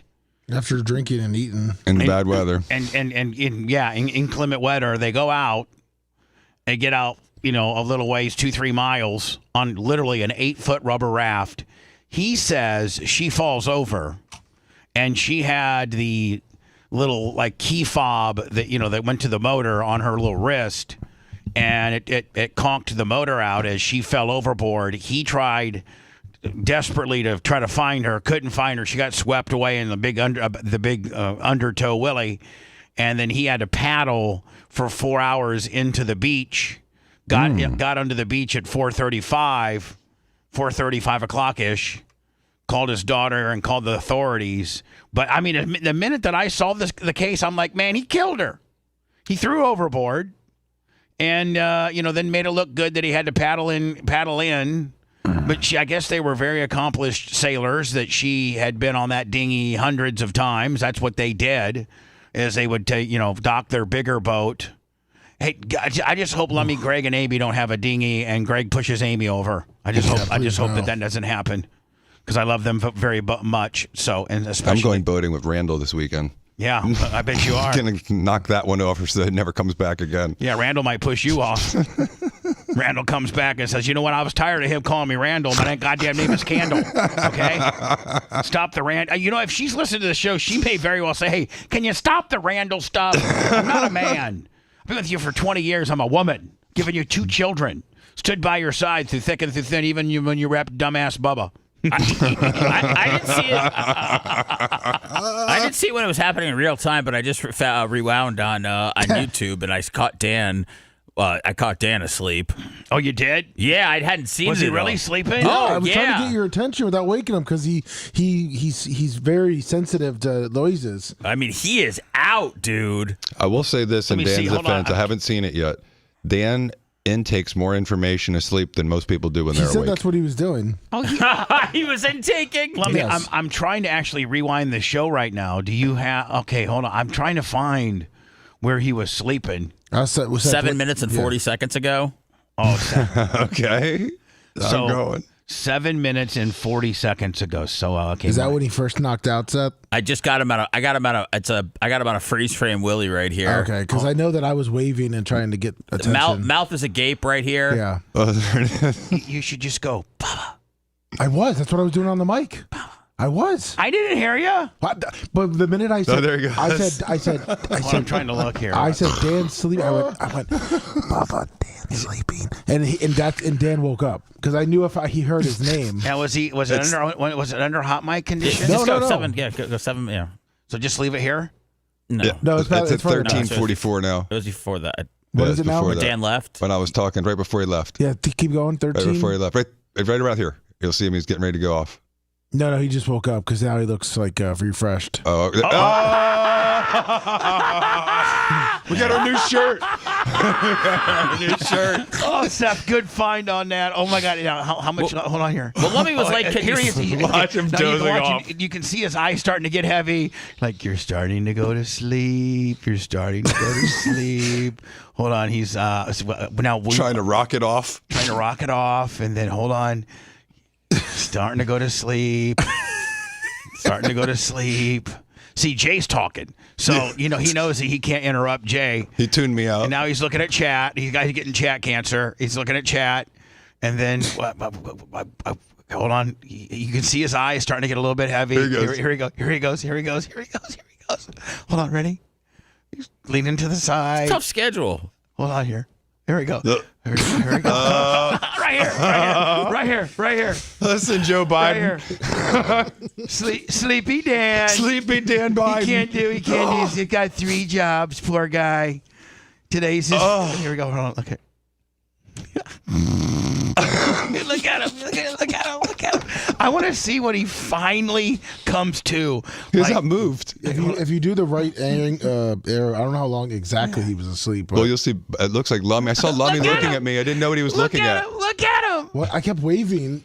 I was looking at you going, I wish you would have let me know, because I would have gone. I don't know what I was expecting. He would have pooped his Oh pants. my God, that would have been the best. Here we go. Okay.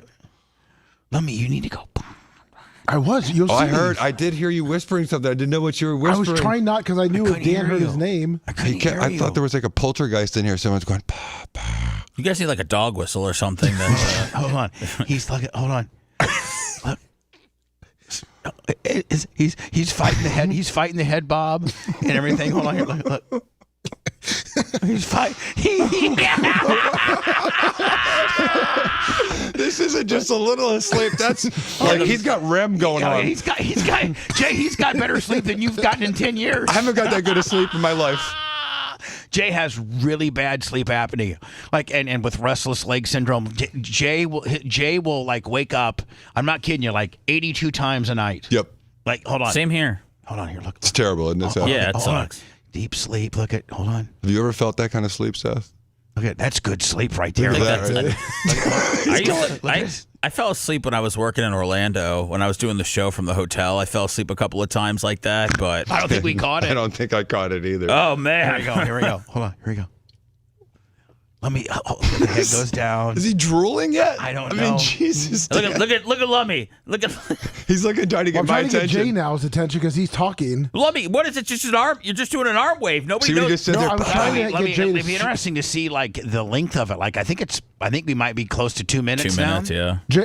Seth, I was waving to Jay to tell him to like stop talking so I could whisper to Bubba. I can now see. Let me.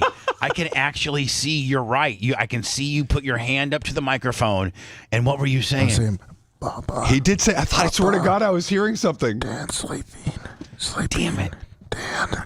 We really need to this country should have days where we not like a President's Day or Labor Day, but days where we just sleep. Dan might want to scale it back. Nap day. Dan might want to scale it back to just 1 day a week. This might be too much for him. Poor guy's going through hell. I mean, he's been doing this for a while and hasn't fallen asleep. He must have had a real late night. Oh yeah, hold on. Did he have the kids last night or not? That's the question. He probably had some hot 29-year-old over. He's dreaming about her. I wonder if she's still in bed. I left her. Oh, there he goes. Hard wake up. Oh, damn it. That was a hard wake up. I have my eyes closed. Because I think he heard me finally. I was trying to get you a little louder. Hold on, let me hear. I've actually closed my eyes for a second when I said You Dan. should just been turning up his headphones more and more and more. He's got deep breaths going on. The head falling down will snap you up every time. Here we go. Look, going down. He's looking at me, trying to get my. Like he's going. Bubba. I don't know what's funnier, Dan or Lummy right here. I know. Lummy with the signals. Okay, here we go. We're watching Dan still sleeping. You can go to our YouTube channel and find today's show, and then, Lord! Then fast forward it to about. I don't know, with about 35 minutes left of the show. Look he's still out. I mean, he is out. Here goes. Oh, there you go. Hard wake up. Okay, let me play this off. I'm good. I'm cool. Wipe the drool. Where am I? What day is it? He just gave somebody the thumbs up. He gave me the thumbs up because I looked at him like, you okay, buddy? You okay, buddy? Yeah. You okay, buddy? Oh, man. Man, poor Dan. Here we go. We're learning now, this is up and beyond the guy that I think threw his wife overboard. I think he killed. I remember this. The report came down the first day it happened. I turned to Merch Crick. I said, he killed her. He killed her. The stepbrother of an 18-year-old found dead during a family cruise vacation is now being charged with assaulting. Yeah, so the stepbrother of this daughter of this 18-year-old, he was her stepbrother. Yep. And they're saying he threw her overboard. No, they went on a cruise. He raped and killed her. And then he stuffed her under the bed. Oh, hold on. He raped and killed her? Yeah, he stuffed her under the bed. Story. Anna Kepner, who you see here. She was found dead in early November. The medical examiner found she'd been cute girl, strangled to death.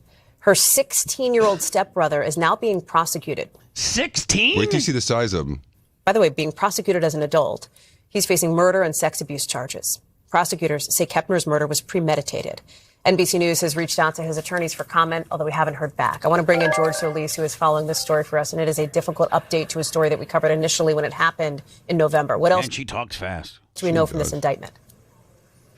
Yeah, Hallie, we were starting to see a little bit more of how this investigation and how the case really unfolded. In the court documents obtained by NBC News, the stepbrother is only identified as TH, but it basically appears that they had this case back in February and it was sealed, and then up until about last week, this was basically moved for adult prosecution. So obviously it's going to... So she was 18. In Florida, they don't play games.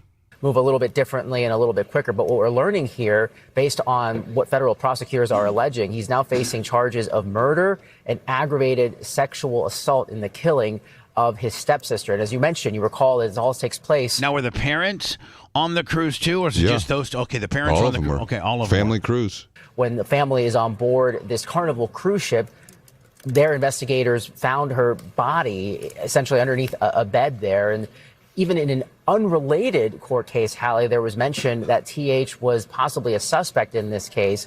Thus began a whole chain of events and a much more thorough... And he stuffed the body under the bed? Yeah. Yep. Didn't even throw overboard? Nope. Kind of lazy on it. ...thorough investigation, which of course now ultimately leads us to this... I mean, Jay, isn't it hard, like as a lawyer, not that you do a lot of defending of murderers, but if they don't have a body, it's tough to convict, isn't it? Corpus is part of the essential elements in in most situations. Right, like having a body or a murder weapon, that's usually pretty key, isn't it? Yes. When I got started, I thought my little spacebar. Day where, again, we have these charges, these sex abuse and murder charges. At that time, it was known that he would be remanded into the custody of a guardian, not his parents. And as you mentioned, we have reached out multiple times 16, to the family right? for comment and all of this. And so far, again, you said Jay's no real big. comment from tall, TH's 6'6" family. something. However, we Looks did huge. hear from the family of Anna Kepner telling us that he needs to be arrested at this time. He is now an adult and he needs to be arrested. That is what the family stands. Justice needs to be served. But again, now the timeline here kind of is expedited, whether or not he has to be remanded into federal custody or whether he remains with a guardian, Hallie, is what remains to be seen. Well, remain with a guardian. They're not going to, I mean, that doesn't take any freedoms He away, turned really. himself in yesterday, last evening. Oh, he did? Yeah. George Solis. George, thank you very much. We thank you for watching. And remember, here's the husband. This one's wild. Oh, my God, because they don't have a body. So you told me something I hadn't heard before. Is that his story that she had the kill switch thing on her wrist? His story was she was the one that was controlling the motor because she had done this. Like, that's what they often did, were take turns. Who has, this was a rubber raft, and it just had one of those little motors that you hand, like by hand. You got a little handle on it. Yep. And she was driving the boat. I sent you what the boat is, the little rubber boat. And for people that don't boat, what it is, it's a little red rubber band that goes around your wrist, and it has a kill switch on the engine so that if you, in theory, go overboard, the engine stops. Right. So you can get back on the boat. Right. Now, this is the size of... That's the dinghy? Yeah. Jesus. So they've got off their big boat that was docked in in a harbor, in the Bahamas, and decided to take this thing out at night, about 2 or 3 miles, to do some, I guess, sightseeing. It was bad weather, and she supposedly was the one operating that little lever motor right there that had the key fob. Does he have it on his right wrist? Well, I'll show you. You know, Bubba? Here's a better picture of, you can see where the red fob usually sits. So how they're saying they were sitting that night.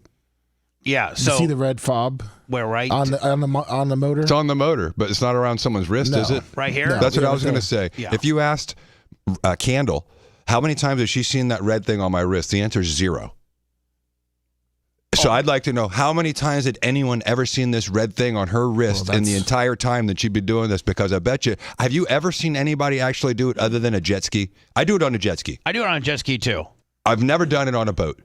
Yeah, Ever. I mean, Well, as a responsible boater, you should. But anyway, you should. So, Well, his I have a story captain. So his story is, well, Jay, you're Most not people- going to be I don't really in, have an a captain. in an 8-foot rubber dinghy. Okay? No, the You're truth not. is I got a 13-year-old boat with about 40 hours on it, so I don't boat very Right, often. exactly. And it's bigger than 8 foot. And it's not made out of rubber. No. Okay?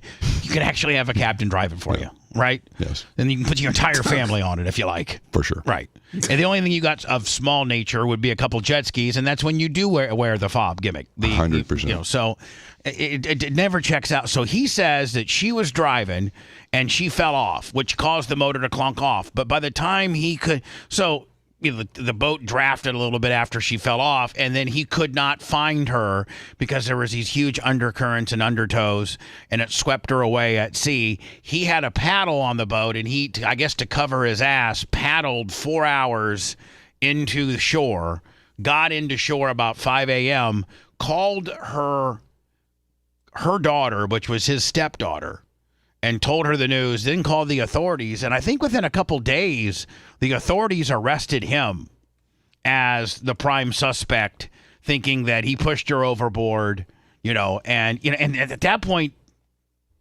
I don't know what type of evidence I don't know how you could prove otherwise. I sent you the route that it shows they took. So, Bubba, you were just talking about the other cruise and what the difficulty with that one was that the body's right there. This one, they don't have a body. Right. So you can't, it's a much more difficult thing to prove foul play if they can't find his DNA on her. They can't find any wounds to her head other than she died of drowning. They can't find the key fob. Right. So if they find the body and it's got lacerations in the head and all these things that are inconsistent with the story, you're going to jail for murder. So his yacht was docked here.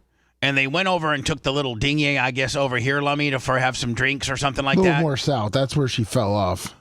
She fell off here? Yep. They were here? Yes. And then she fell off where? Here? Yes. As they were headed back to the yacht, probably tried to make a left here, right? Yeah. Yep. That's really not that uncommon of a thing to do when you're in the Bahamas, to go somewhere, maybe to go have dinner and drinks. But you probably can't get your yacht through this little inner bay gimmick, so you have to take your little dinghy. But, So here's the story. I don't know if they are continuing to make him the prime suspect. Like you said, Jay, you almost can't charge the guy because you can't prove otherwise. Well, I'm sure they've inspected the boat for any type of forensic evidence. Is there any blood on the boat? Is there any of his DNA, her DNA? So there's other ways to try to prove foul play before she went over. If just her DNA was from her sitting on the edge of the boat, and there's Very nothing. difficult. If there's, this guy's going to probably end up walking. For the first time, we now hear from the husband of that missing wife and mother, who says she fell off the boat and was swept away. Tonight, here, in his own words, the phone call, what he says happened on that boat. Here's Victor Oquendo. And I guess a lot of people are judging that he wasn't really that distraught.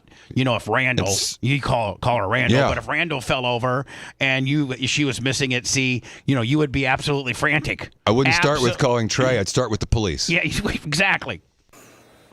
Tonight, the husband of missing American mother and wife Lynette Hooker released after 5 days in police custody in the Bahamas. Do you have any message for anyone?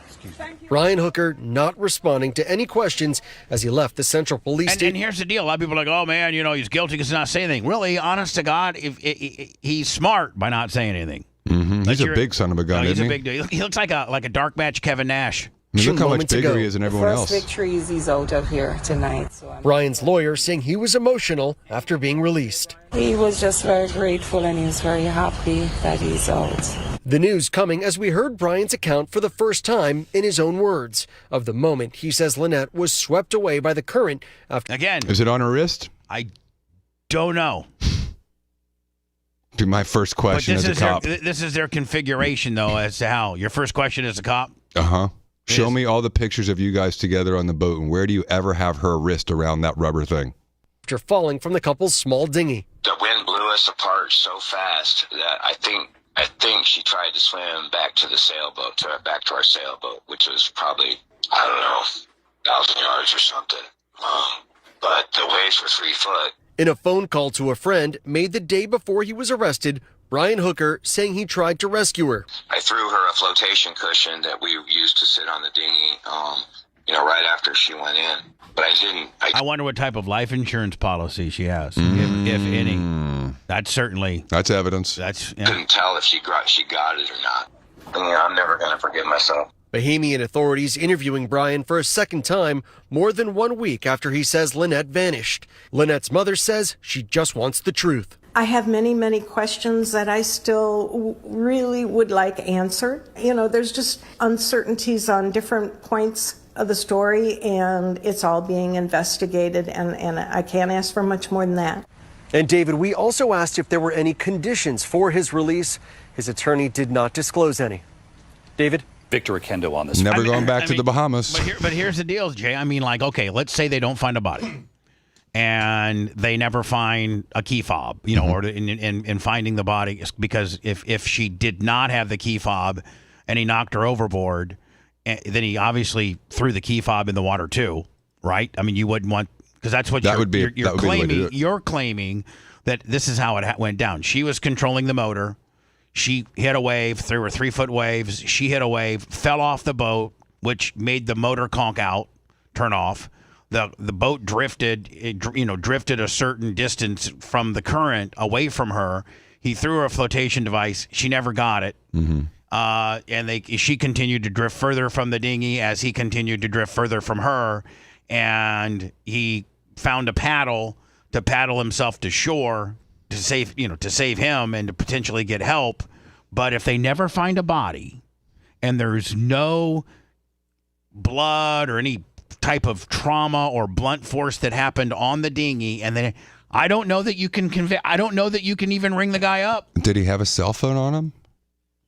I mean, they're so close to the shore there in the Bahamas. Why didn't you try to call somebody? They're not the area they're at is not like a touristy area. I have a lot of questions. I got a lot of questions, Bubba. Yeah, my first one is, like you said, show me pictures of every time you guys went out and when she was in control of the motor with her having the key fob around her wrist. And then the secondly is, did you have a cell phone? And if he didn't, well then, okay, but there's nothing to go there. But if you did, why didn't you call for help while you're at sea? And, is there cell service there? Which I'm sure there was. It's a pretty north island. Small island. He may have that defense. There may not be cell service. The whole thing is just really, well, he had the paddle. He couldn't paddle to her. There's just so many questions, and maybe he's got a great answer for all of them. But I feel like there's a lot of unanswered questions in that scenario. And his demeanor was flat. His affect was dull. It was not your normal. What would you be doing? Oh my God! Merchant Richard's gone. Oh my God! We'd be freaking out. If I just watched the mother of my children float away and die, I'm not going to. I might even try to jump in and save her. I may try to jump in. 100% with the flotation device. Get the paddle out. Did you try to paddle to her? You said you had a paddle. What did you do? And then I guess the phone call to his stepdaughter, her daughter, as soon as he got to shore, was about as even keeled as that call. Yeah, this isn't, when you get to shore, what are you doing? Calling police. Then calling family, or getting a hold of somebody who's got a bigger boat to help me get out, get on something a little bit more stable and go out there where I just retrace where I just came from, right? Yep. So anyway, when I come back, let me the guy for the Democratic Representative Eric Swalwell, yes. The guy that he's done. Yep. He resigned from Congress. Remember we said yesterday he withdrew from the gubernatorial race in California. And we're like, well, he hasn't, he's still in Congress. Well, that lasted a day. He's done. Yep. That really adds validity to these potential. Oh, this guy's screwed, man. Yeah, it's all out there. This guy's done. We called it yesterday. Yeah. We think we said there's no way he's going to survive the Congress. Yep. No way. We'll do that next. Oh, my bad. Hit the wrong button. Bubba the Love Sponge. I listen to Bubba every day. I just really enjoy the outrageousness of it. We love him. Couldn't do without it. The Bubba the Love Sponge Show returns after these words.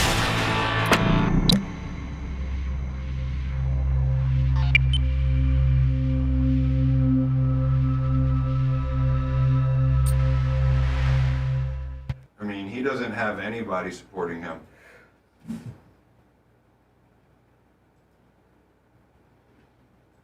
Yeah, they jumped off his ship like a bunch of rats. Rightfully so.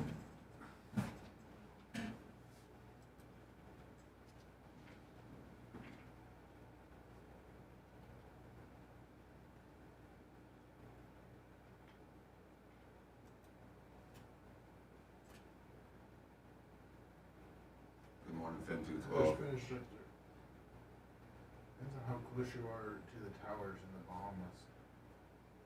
Look where that boat was poured, where the boat was parked. It looked like, or docked, I should say, looked like there would have been something. Abaco Island? Yeah, Abaco's has got plenty.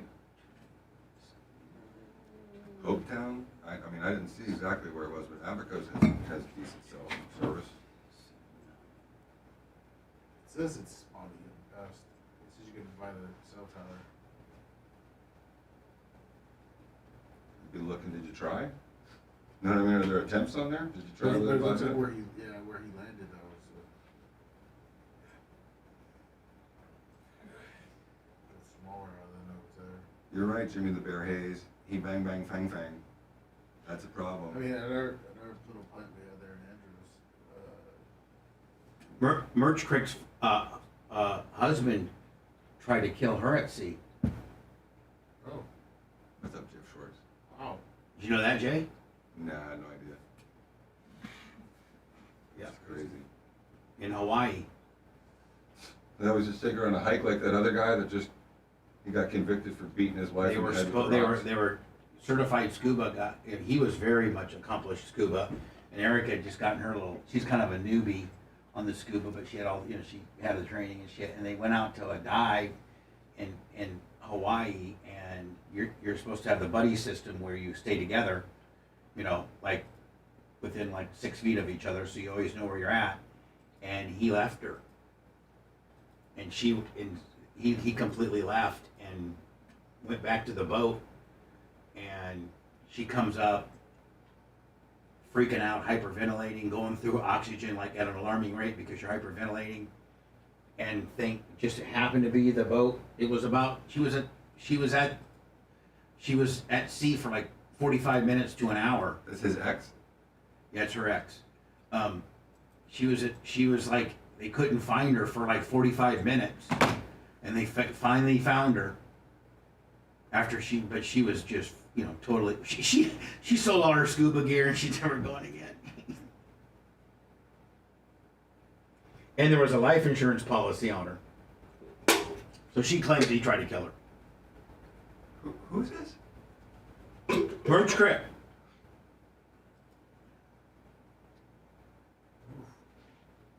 First husband. Oh, so you're a saint compared to him. Yeah, I'm like Merch Crick. We're never going. Don't have to worry about me killing you at sea because I don't like going out to sea unless I'm on a jet ski. Or Spartacus, but I don't think Spartacus is around anymore, is it, Jay? Jay's sleeping too. Judge Arnold, no I didn't. Judge Arnold just called and Bubba is talking about him on the radio. Please call us. Judge wants a full retraction. Are you kidding me? No. I don't have to retract shit. That'd be an interesting phone call. Let me get the piece of audio. All right. That was retractions.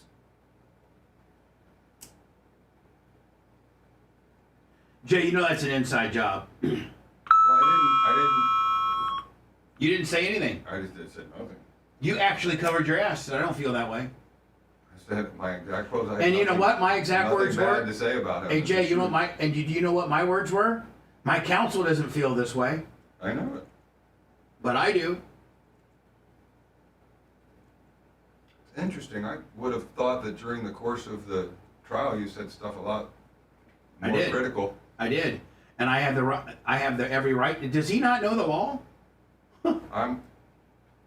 Does he not know the fucking law that the trial that he presided is about this very fucking same thing we're talking about, and that he's a fucking public figure? And I didn't say anything. I just said I don't agree with his opinion, and he was wrong. But that's.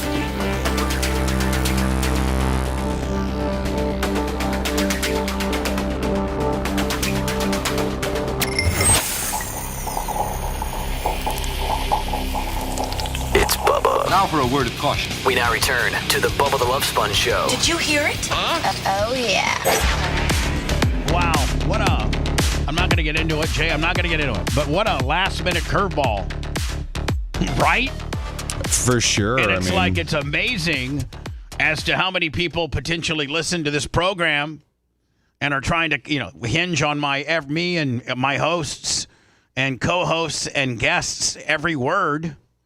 And when I'm gay and poor, and when you get your feelings hurt, what's that? What is that, Seth? I'm gay and poor. You're gay and poor? Yes. Okay, can we officially announce that? Oh, we've announced it. Yes. Oh, okay. By the way, for those scoring at home, Seth Kushner is gay, poor, and you're Jewish. Unfortunately, yes. Yes. So there you go. He's got those three things going for him. Or against me. I was trying to take a positive road, my friend. So I had spoke about a certain person a few minutes ago and my disdain for them. This person's a public figure, and I gave my opinion on a ruling that he made against me, in a lawsuit that he presided over. And I have every right to give you my opinion. I think I framed it in my opinion.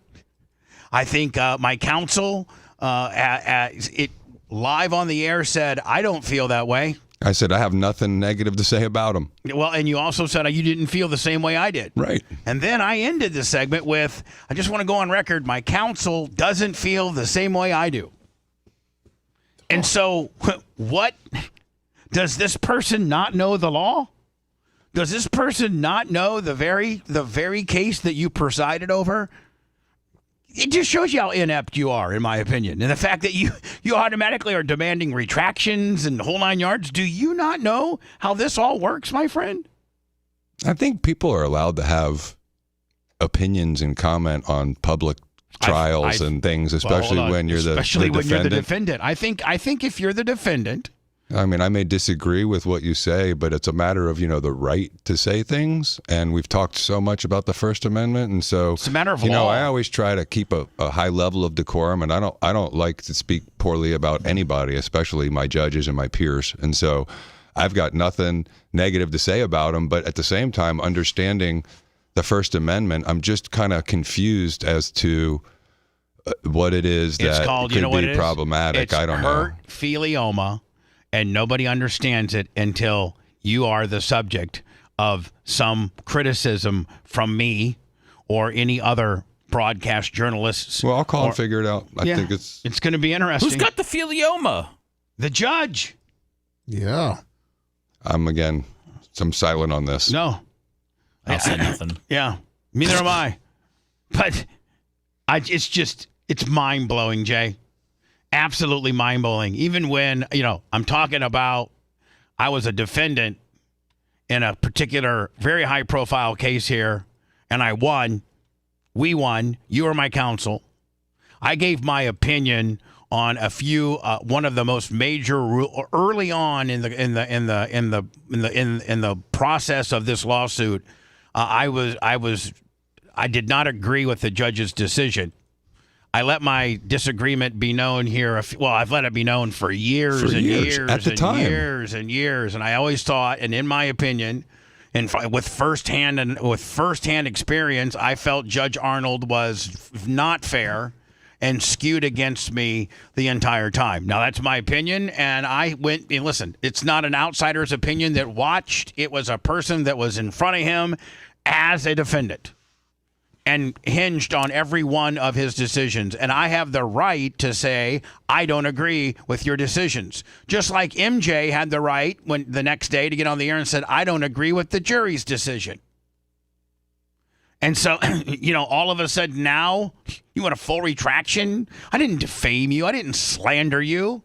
You're a public official. I have every right to say anything I want about you within reason.